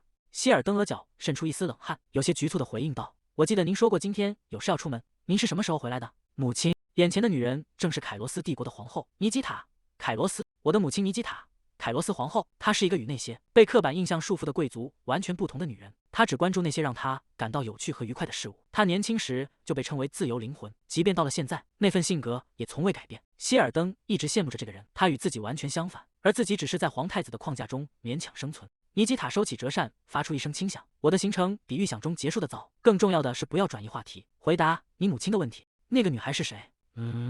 希尔登下意识的后退半步，没什么特别需要知道的，只是像往常一样的贵族会面而已。虽然我一直正面看待母亲这种自由奔放的性格，但是一旦成为她的目标，就没有比这更让人烦躁的事情了。尼基塔收回折扇，若有所思的说道：“即便是正式的会面，你平时也都会老老实实的告诉我，但现在你却在微妙的试图隐瞒。难道他是你的恋人吗？”希尔登猛地一惊，大声反驳道：“什么？”他涨红了脸，慌乱的挥动双手，解释道：“恋人根本不是那种关系。”尼基塔轻笑着转了个圈，手中的折扇灵活的晃动着。“真的吗？听起来很可疑哦。”希尔登急于自证，脱口而出道：“我们总共才见过3次面，至少要见上10次面才能算是恋人吧？”糟了，掉进他的陷阱里了。尼基塔故作惊讶的捂住脸颊，调侃道：“哎呀，所以只要再见7次面，你就打算让他成为你的恋人了吗？该不会是你的单相思吧？”希尔登气得浑身发抖，大声反驳道：“什么？我都说了，不是这样的。”尼基塔爆发出一阵爽朗的笑声，哈哈，好啦好啦，我不逗你了。虽然你是我的孩子，但斗起来真的很有趣呢。看来他还要拿这件事取笑我好一阵子。无论我长到多大，母亲依然是个难以应付的人。更重要的是，圣女平安离开皇宫了吗？尼基塔敏锐地捕捉到了儿子的神情。哎呀，看看这表情，这还是我第一次见到他露出这种神态。他用手托着脸颊，若有所思地观察着，看来他并不是完全不感兴趣呢。自幼起，希尔登就对人际关系感到恐惧，在那些虚伪的社交辞令与复杂的权力博弈中，他总是显得格格不入。因此，他既犹豫着是否要让别人靠近自己，也迟疑着是否该主动走向他人。在这种孤立的环境下，唯一一直留在希尔登身边的，只有他的副官赫斯汀。尼基塔无奈地叹了口气：“我生下了这么英俊的孩子，结果他却在感情上如此笨拙，真是太可惜了。虽然我也没资格特别批评他就是了。然而现在竟然出现了一位年轻的小姐，能让希尔登在不知不觉中追随他的目光。呵呵，真有意思。”他用指尖轻轻抵住下巴，嘴角勾起一抹深长的笑意。我很好奇，究竟是什么样的年轻小姐，竟然能抓住我儿子的注意力？马蹄声在林间小道上回响，一辆华丽的马车正平稳地驶离皇宫。罗埃拉瘫坐在马车软垫上，发出一声长长的叹息：“啊，真是累死我了。”清理希尔登体内的 bug 比我想象中还要消耗体力。不对，是因为和皇太子殿下单独相处才这么累吗？和那样一个美男子长时间待在同一个空间里，果然也是件很耗神的事情。我还有很多事情要做，领地的事情看起来总算有了起色，但我还得去找个雕刻师来修缮喷泉。可能是因为紧绷的神经终于放松了，困意排山倒海般袭来。在回到宅邸之前，稍微闭一会儿眼睛应该没关系吧。突然一阵剧烈的撞击声撕裂了宁静，马车猛地一阵剧烈的颠簸起来。罗埃拉发出一声惊叫，他捂着被撞疼的脑袋，惊慌失措地喊道：“怎么了？发生什么事了？好痛，感觉头都要裂开了。”马车夫猛地推开车门：“大小姐，您没事吧？”罗埃拉扶着车厢站稳：“我没事，但刚才外面的尖叫声是怎么回事？该不会是出车祸了吧？你撞到谁了？”马车夫支支吾吾地回应道：“这个事情是这样的。”车窗外传来一阵凄厉的呼救声：“不要这样，求求你放开我！”穿橘色外套的男人死死抓着他的肩膀：“明明是你先来搭讪我的，既然我都打算接受你了，你就该感恩戴德才对，干嘛还要在这儿装清高？”金发少女带着哭腔反驳道：“我什么时候搭讪过你？我只是捡起了你掉的东西还给你而已，放开我！”罗埃拉走下马车，看着眼前混乱的场景，马车夫在一旁解释道：“那些人突然就冲到了马车前面。”罗埃拉愣在原地：“哈！”罗埃拉看着眼前的闹剧，眉头紧锁，心中升起一股无名火。那是哪来的疯子？这副场景让他感到极度不适，脑海中不由自主地浮现出前世在便利店打工的记忆。那时候也总有这种自以为是的麻烦客人。“小姐，你对我这么亲切，是不是对我有意思啊？”当时的他只能强压怒火回应道：“不，我只是在履行店员的职责，为您结账而已，请您出去。”马车夫看着自家小姐阴沉的脸色，有些担忧地唤道：“大小姐。”罗埃拉头也不回地走向冲突中心：“在这里等我一下。”那个穿橘色外套的男人依然死死拽着金发少女：“喂，你要是再这么不识好歹，后果可就不太妙了。明明没什么大不了的事，你却一直……”话音未落，罗埃拉已经冲到跟前，使出全身力气，狠狠地砸向男人的后脑勺，伴随着一声沉重的闷响，男人被打得整个人向前栽去。男人发出一声惨叫，猛地捂住后脑勺，转过身来：“搞什么？竟敢打我这位伯爵的头！你到底受过什么样的家教，居然连对贵族的礼仪都不懂吗？”罗埃拉面无表情地看着他：“我吗？我是一位淑女，那又怎样？”男人愣在原地，满脸不可置信地嘟囔着：“淑女？不可能！布里埃塔小姐。”罗埃拉微微一笑：“看来我不需要自我介绍了。伯爵大人似乎对公爵家的家教很感兴趣，我可以亲自转告公爵大人，让他详细了解一下。”他托起脸颊，眼神中透出一股令人胆寒的冷意，嘴角勾起危险的弧度：“所以，要不要和我一起回我家坐坐？”男人吓得脸色惨白，浑身剧烈颤抖起来，冷汗顺着额头流下。他惊恐地大喊道：“对不起，打扰了！”男人连滚带爬地逃离了现场，消失在街道尽头。罗埃拉看着他狼狈的背影，轻蔑地哼了一声。真是的，为了这点小事大吵大闹。他转过身看向身后的金发少女，却发现对方双腿一软，整个人瘫坐在地上。罗埃拉有些惊讶地心想：哎呀，看来他是吓坏了，腿都站不稳了。他走上前去，弯下腰，关切地问道：你还好吗？刚才一定吓坏了吧？能站起来吗？我简直不敢相信，我从没想过会在这里遇见你，圣女，很高兴见到你，我是你的粉丝。罗埃拉愣在原地，有些不知所措地重复道：什么粉丝？他打量着哈梅尔的装束，对方看起来像是一名见习祭司，既然是神殿的人，难道不应该讨厌我吗？毕竟以前的罗埃拉一直表现得像个暴君。哈梅尔猛地冲上前去，一把抓起罗埃拉的手，激动地继续说道：能见到您真是莫大的荣幸，这简直是我们家族的荣耀。您的美貌依然如此光彩夺目，还有您那善良的心肠，竟然从坏人手中救下了像我这样的陌生人，您真是圣女中的圣女。罗埃拉显得有些局促，轻声回应道：谢谢你，除了大祭司以外，这还是第一次有人这样欢迎我，感觉有点尴尬。哈梅尔像是突然想起了什么，开始在怀里摸索着说道：对了，圣女，因为我太爱您了，所以特意做了一个这个。他小心翼翼地从怀中掏出一件东西，展示在罗埃拉面前，这是按照您的样子制作的雕像。罗埃拉惊讶地看着哈梅尔手中的物件，我的雕像，这是你亲手做的吗？哈梅尔有些不好意思地笑了笑，是的，不过我的技术还很欠缺。这种复杂的设计和细腻的打磨，简直是一件完美的艺术品。他看着手中栩栩如生的雕像，感叹道：这完全是专业水准啊！真没想到他竟然能亲手做出这种东西。罗埃拉看着眼前的女孩问道：打扰一下，你叫什么名字？哈梅尔猛地挺直脊背，有些紧张的大声回应道：是的，我叫哈梅尔。罗埃拉微笑着点头说道：原来是哈梅尔啊！他突然凑近哈梅尔，哈梅尔被这突如其来的亲近吓了一跳，发出一声惊呼。罗埃拉目光灼灼地盯着哈梅尔，宣布道：你来当我的雕刻师吧，如果是这个人的话，一定能完美的做出喷泉所需的卢塞拉雕像。真没想到能在这里遇到如此有才华的人，运气太好了。哈梅尔整个人僵在原地，结结巴巴地问道：我来当您的雕刻师吗？罗埃拉用力地点了点头，肯定地回答道：没错，就是你。哈梅尔显得有些犹豫，他低下头，手指不安地搅在一起说道：这是一个非常诱人的提议，我也很想去做，但是……罗埃拉追问答，但是……哈梅尔深吸一口气，满脸歉意地回应道：对不起，圣女，我做不到。罗埃拉整个人僵住了，难以置信地喊道：哈，为什么不行？哈梅尔支支吾吾地解释道：那是……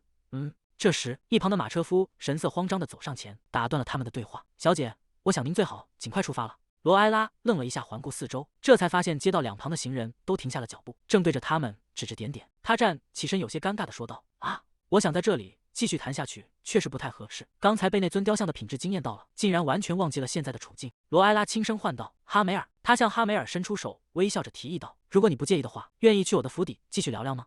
我想更多的了解你。哈梅尔猛地瞪大双眼，整个人像是被雷击中一般僵住。去府邸？我竟然要去圣女大人的家！他猛地从地上弹了起来，动作剧烈的几乎要跳到半空，随后满脸通红的大声回应道：是的，当然愿意，无论去哪里我都会跟随您的。明明是个性格这么平易近人的人，甚至愿意跟着刚见面不久的我走，可为什么他偏偏说不能当我的雕刻师呢？这背后是不是有什么特别的故事呢？夕阳将公爵府邸的轮廓勾勒得格外清晰。府邸内部的茶室里，哈梅尔正襟危坐，双手死死扣住茶杯的边缘。我竟然真的在和圣女一起喝茶，这简直像做梦一样，根本停不下来，身体一直在发抖。罗埃拉看着对面抖个不停的女孩，无奈地劝说道：请冷静一点，照这个速度下去，茶都要洒出来了。哈梅尔深吸一口气，努力平复着激动的心情，回应道：圣女，请尽管放心地跟我交谈吧。罗埃拉微微点头说道：可以吗？那我就不客气了。所以你为什么要拒绝我让你担任雕刻师的提议呢？哈梅尔猛地一颤，整个人僵在座位上。罗埃拉见状，语气放缓解释道：当然我并不是在责怪你，我只是觉得既然你说很喜欢我，应该会接受这份工作才对，所以很好奇你拒绝的原因。他体贴地补充道：如果是有什么难以启齿的理由，你也可以不用告诉我。哈梅尔沉默了片刻，他低头看着手中的茶杯。不，虽然这确实是个有些尴尬的情况，但既然是您圣女，我会如实相告的。如您所见，我现在是一名见习祭司，但在那之前，我曾是魔法塔的一名魔法师。罗埃拉猛地瞪大双眼，魔法塔的魔法师？哈梅尔曾是魔法塔的一名魔法师，作为一名拥有渊博知识的天才，他曾全心全意地热爱着在塔内进行魔法研究的生活。然而，现实却并非如想象般美好。一名年长的魔法师抓乱了头发，满脸憔悴地自言自语道：我得重新做一遍昨天失败的实验数据。我之前提到的那些数据，你整理好了吗？为了完成这些，我已经整整3天没合眼了。哈梅尔捂住口鼻，厌恶地皱起眉头，太脏了，简直像腐烂了一样的臭味。那些沉迷研究的魔法师们从不洗澡，身上散发着令人作呕的气息。哈梅尔再也无法忍受这种连呼吸都困难的肮脏环境，他愤然转身，大声宣布道：我要离开这里。他背起行囊，头也不回地跑出了魔法塔。离开魔法塔后的几个月里，哈梅尔在村庄周围四处流浪，靠打零工勉强维持生计。他利用魔法将书架上的书籍整理得井井有条，雇主赞许的递过报酬说道：“哦，书整理的真整齐，谢谢，这是你今天的工钱。”哈梅尔接过钱，礼貌地回应道：“请随时再叫我。”他摊开手掌，看着掌心中那几枚少得可怜的硬币，生活依然过得十分拮据。哈梅尔站在街角叹了口气，今天也没有工作，钱快花光了，该怎么办才好？既然已经离开了魔法塔，就不能再这样过着不稳定的生活了，必须尽快找一份固定的工作。就在这时，远处传来一阵嘈杂的欢呼声。哈梅尔疑惑地看向街道尽头，心想为什么会有这么多人？他顺着人群涌动的方向望去，只见街道两旁挤满了民众，大家正兴奋地挥手呐喊：“圣女大人！”在人群的簇拥中，一抹粉色的长发随风飘动，祝贺新圣女诞生。街道两旁挤满了欢呼的人群。罗埃拉坐在华丽的敞篷马车上，神情淡然地注视着前方，民众的呐喊声此起彼伏。罗埃拉大人，请照亮我们的前路吧。哈梅尔站在人群后方，踮起脚尖望向马车经过的方向。他想起最近听到的传闻，听说确实有一位新的圣女出现了，原来就是她呀。他从未见过如此美丽的人，她和魔法塔里那些臭烘烘的魔法师完全不同，我能感觉到那种神圣的气息，我也想留在她的身边。既然如此，哈梅尔猛地攥紧拳头，眼神中燃起前所未有的斗志。我要成为一名祭司，这一切都是为了圣女大人。对罗埃拉的一见钟情，彻底改变了哈梅尔的人生轨迹。他毅然决然地前往神殿。哈梅尔站在神殿宏伟的建筑前，对着一名神职人员深深鞠躬，语气诚恳而急切地请求道：“请收留我吧，我真的非常渴望成为一名祭司。”神职人员抱着厚重的典籍：“你说什么？”就这样，哈梅尔如愿成为了一名见习祭司，不仅获得了一份稳定的工作，还开启了属于自己的幸福生活。在神殿的日子里，他沉浸在一个全新的秘密爱好中。然而，哈梅尔忽略了一个最残酷的事实：艺术并不能填饱肚子。为了制作圣女大人的雕像，我把所有的钱都花在材料费上了，难道这就是我剩下的全部财产了吗？他欲哭无泪地哀叹道：“我竟然比以前还要穷，可是我不想放弃制作圣女大人的雕像，到底该怎么办才好？”哈梅尔垂头丧气地走在石砖路上，沉重的脚步声透着无尽的凄凉。就在这时，一张贴在墙上的告示吸引了他的注意。那是……哈梅尔凑近看去，告示上赫然写着关于高利贷的信息，上面标注着惊人的利息。罗埃拉猛地举起手：“等一下，刚才那是什么？什么？150%的利息？不是50%，也不是5%，而是150%，那简直是天文数字，是违法的。”他紧紧盯着哈梅尔，问道：“你该不会真的借了吧？”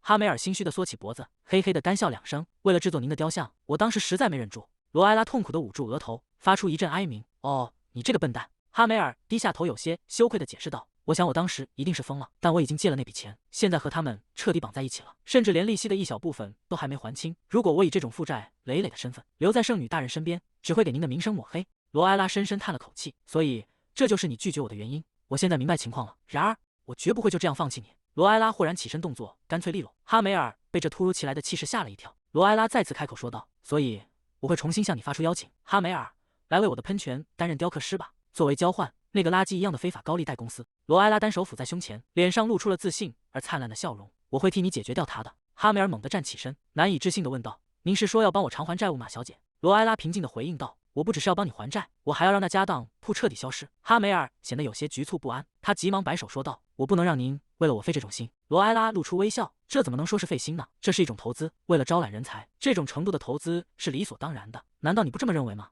哈梅尔紧紧握住双手放在胸前，呆呆地望着罗埃拉，一时间说不出话来。罗埃拉若有所思地说道：“他们如此明目张胆的犯罪，却没被抓到，看来举报是没用的。”哈梅尔点头回应道：“是的，他们被彻底调查过好几次，但最后都查不出任何结果。”罗埃拉拖着下巴思考着，看来他们非常擅长隐藏证据，如果能拿到一些确凿的证据就好了。他转头看向哈梅尔问道：“哈梅尔，你能多告诉我一些关于那家当铺的事吗？把你所知道的一切都告诉我，位置、内部布局所有的细节。”哈梅尔有些为难地抓着衣领：“我只是去那里借钱，所以知道的并不多。我进过店里，但内部并没有什么特别的地方。”哈梅尔像是突然想起了什么：“啊，这么一想，我曾看到一个男人从当铺里出来，怀里抱着什么珍贵的东西，正朝着某个地方走去。乍一看，那很像是一个公文包。”罗埃拉猛地抓住哈梅尔的双肩喊道：“就是那个！”哈梅尔被吓了一跳：“什么？”罗埃拉兴奋地说道：“无论他要去哪里，那里一定就是收集真正证据的地方。”他紧盯着哈梅尔追问道：“快告诉我，那个男人往哪里去了？”哈梅尔被罗埃拉突如其来的靠近吓得满脸通红：“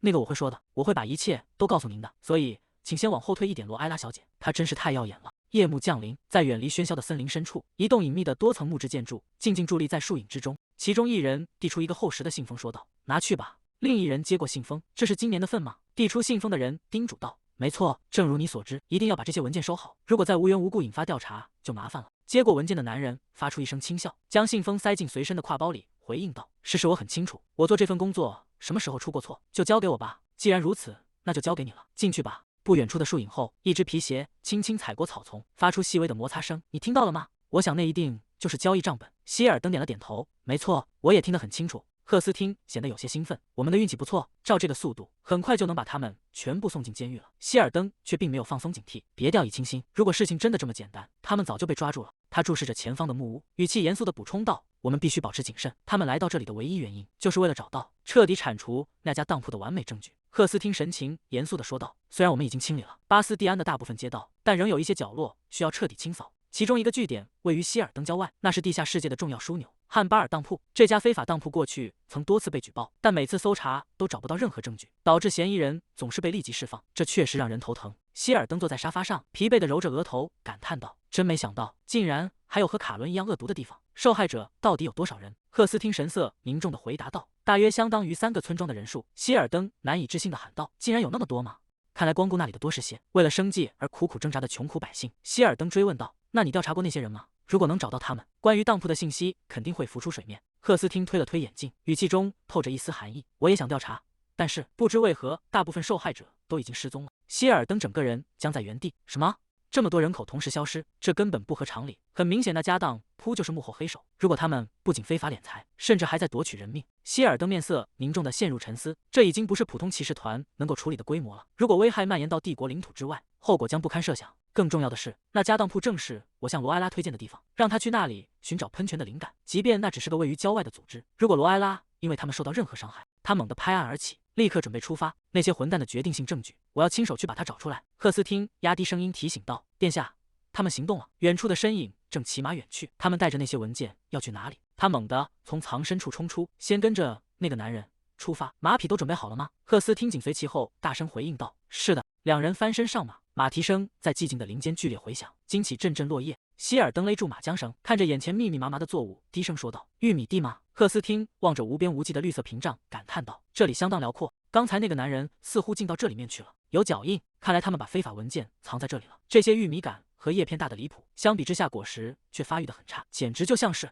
希尔登望着眼前密集的绿色屏障，就像一堵为了隐藏什么而专门筑起的墙。真没想到，竟然存在这种地方。从现在起，我必须更加关注帝国的安全问题了。希尔登拉紧斗篷，迈步向前说道：“我要进去了。”赫斯汀在身后恭敬地回应道：“遵命，殿下。”两人在茂密的玉米地中艰难穿行，脚下不断发出枯叶碎裂的沙沙声。我们已经走了好一段路，但还是看不到尽头。即便在这里发生了什么，恐怕也不会有人察觉。穿过最后一片密集的绿障，一栋古旧的木质建筑赫然出现在眼前。希尔登迅速蹲下身子，隐蔽在粗壮的玉米杆后。赫斯汀紧贴在他身边：“殿下，一定就是这里了。刚才那个男人就在那里。我们要跟上去吗？”希尔登立刻抬起手示意他停下。“等等，我们不知道里面还有谁，先观察一会儿，直到他出来为止。”寂静的夜色中突然传来一阵细微的摩擦声，希尔登猛地转过头，眼神变得锐利。脚步声，难道是当铺的同伙吗？不远处的阴影里，一个模糊的身影正悄悄靠近这栋建筑。罗埃拉披着深色连帽斗篷，正悄无声息地穿过花丛，向那栋诡异的木屋靠近。希尔登猛地瞪大双眼，难以置信地低声惊呼：“罗埃拉小姐！”身后的赫斯汀也吓了一跳。哎，罗埃拉小姐为什么会在这里？难道她又收到了什么神谕吗？无论如何，这里太危险了，我必须立刻带她离开。就在这时，玉米的深处传来了沉重的脚步声。“我告诉你，放轻松点。我刚才收到消息，说文件正被送到这里来，你应该更小心一点，别被人跟踪了。要是丢了那些账本，我们就彻底完蛋了。”那名扎着马尾的男人晃了晃手中的酒壶。“别担心，就算真的被跟踪了，只要把他们处理掉就行。”身旁的秃头男人摸了摸后脑勺，发出一阵狂笑：“哈哈，说的也是。”希尔登躲在暗处，神情紧绷地注视着这两个不速之客。他们是当铺的人吗？照这个速度下去，罗埃拉小姐会有危险。此时，罗埃拉正披着斗篷站在木屋转角处，她似乎察觉到了异样，正警惕地回过头。根据之前的线索推断出了位置，但我没料到秘密宅邸竟然会在这种地方。这里一定藏着什么东西，可以作为对付当铺的筹码。小心点进去，如果那本账本被抢走，我们就彻底完蛋了。罗埃拉猛地屏住呼吸，身体僵在原地。另一名男子大笑着回应道：“别担心，就算有人跟踪，直接解决掉就行了。”罗埃拉惊恐地转过头，看向声音传来的方向。难道外面有人？该怎么办？现在根本没有躲藏的地方，这样下去会被发现的。门后的混混露出狰狞的笑容，一只戴着黑色手套的手猛地抓住了罗埃拉的胳膊。罗埃拉惊恐地瞪大双眼，发出一声短促的惊呼：“谁在那儿？”空荡荡的草地上只有落叶飘过，闯入者握紧手中的短刀，四下搜寻着可疑的身影。我刚才明明听到了声音。光头同伙握着弯刀，神情紧张地问道：“是有入侵者吗？”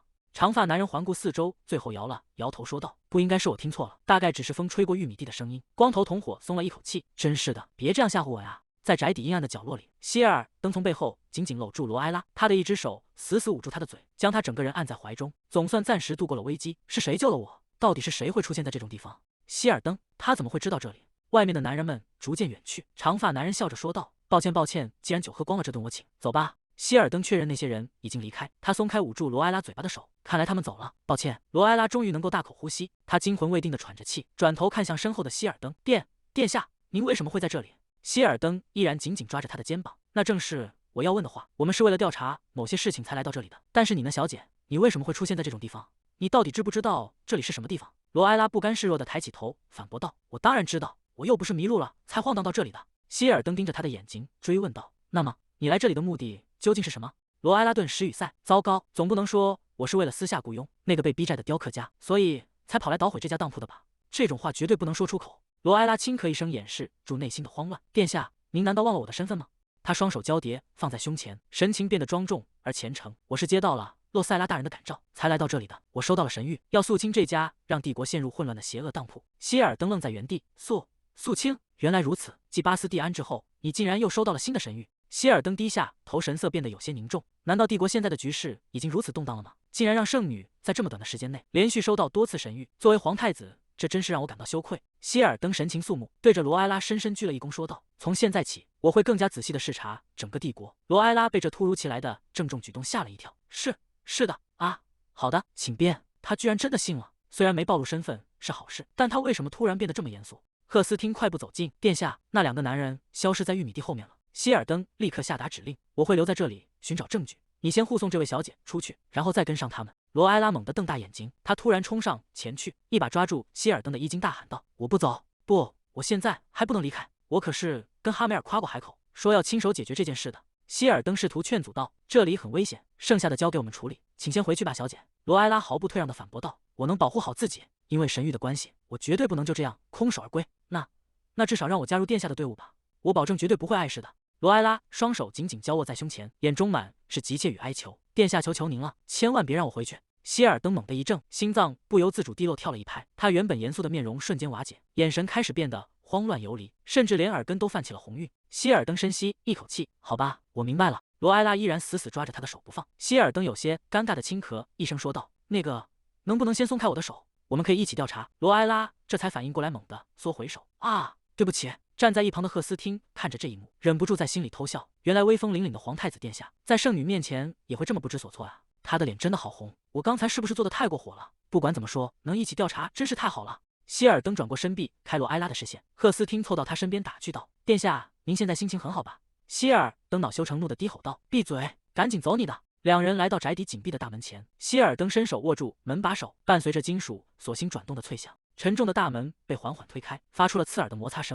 希尔登和罗埃拉压低脚步声，悄悄潜入屋内。罗埃拉警惕地环顾四周，里面没有人。刚才那两个人就是这里的全部守卫吗？希尔登推测道。既然这里隐藏在小径深处，看来他们觉得没必要安排太多守卫。但是刚才明明还有一个人先到了这里，奇怪没看到他，他能去哪儿呢？希尔登看着幽暗的走廊，心中升起一丝不安。如果那个人还在宅邸里，我们在这里待太久会很危险。我们必须在被发现之前，尽快找到能指控那家当铺的证据，然后离开这里。罗埃拉指着走廊尽头的一扇门问道：“我们要先检查那个房间吗？”希尔登推开沉重的木门，伴随着刺耳的摩擦声，一间巨大的书库展现在两人面前。高耸的书架直抵天花板，密密麻麻的卷轴和账本堆满了每一个角落。这里竟然有这么多文件！希尔登蹲下身子，随手捡起散落在地上的几份卷轴，这些一定就是他们一直隐藏的非法记录。他快速翻阅着手中的纸页，其中混杂了一些伪造的文件。我们最好只带走那些足以致命的关键证据。罗埃拉点了点头，回应道：“我去检查那边的书架。”他从架子上抽出一本厚重的账簿，让我看看，利率竟然高达65%！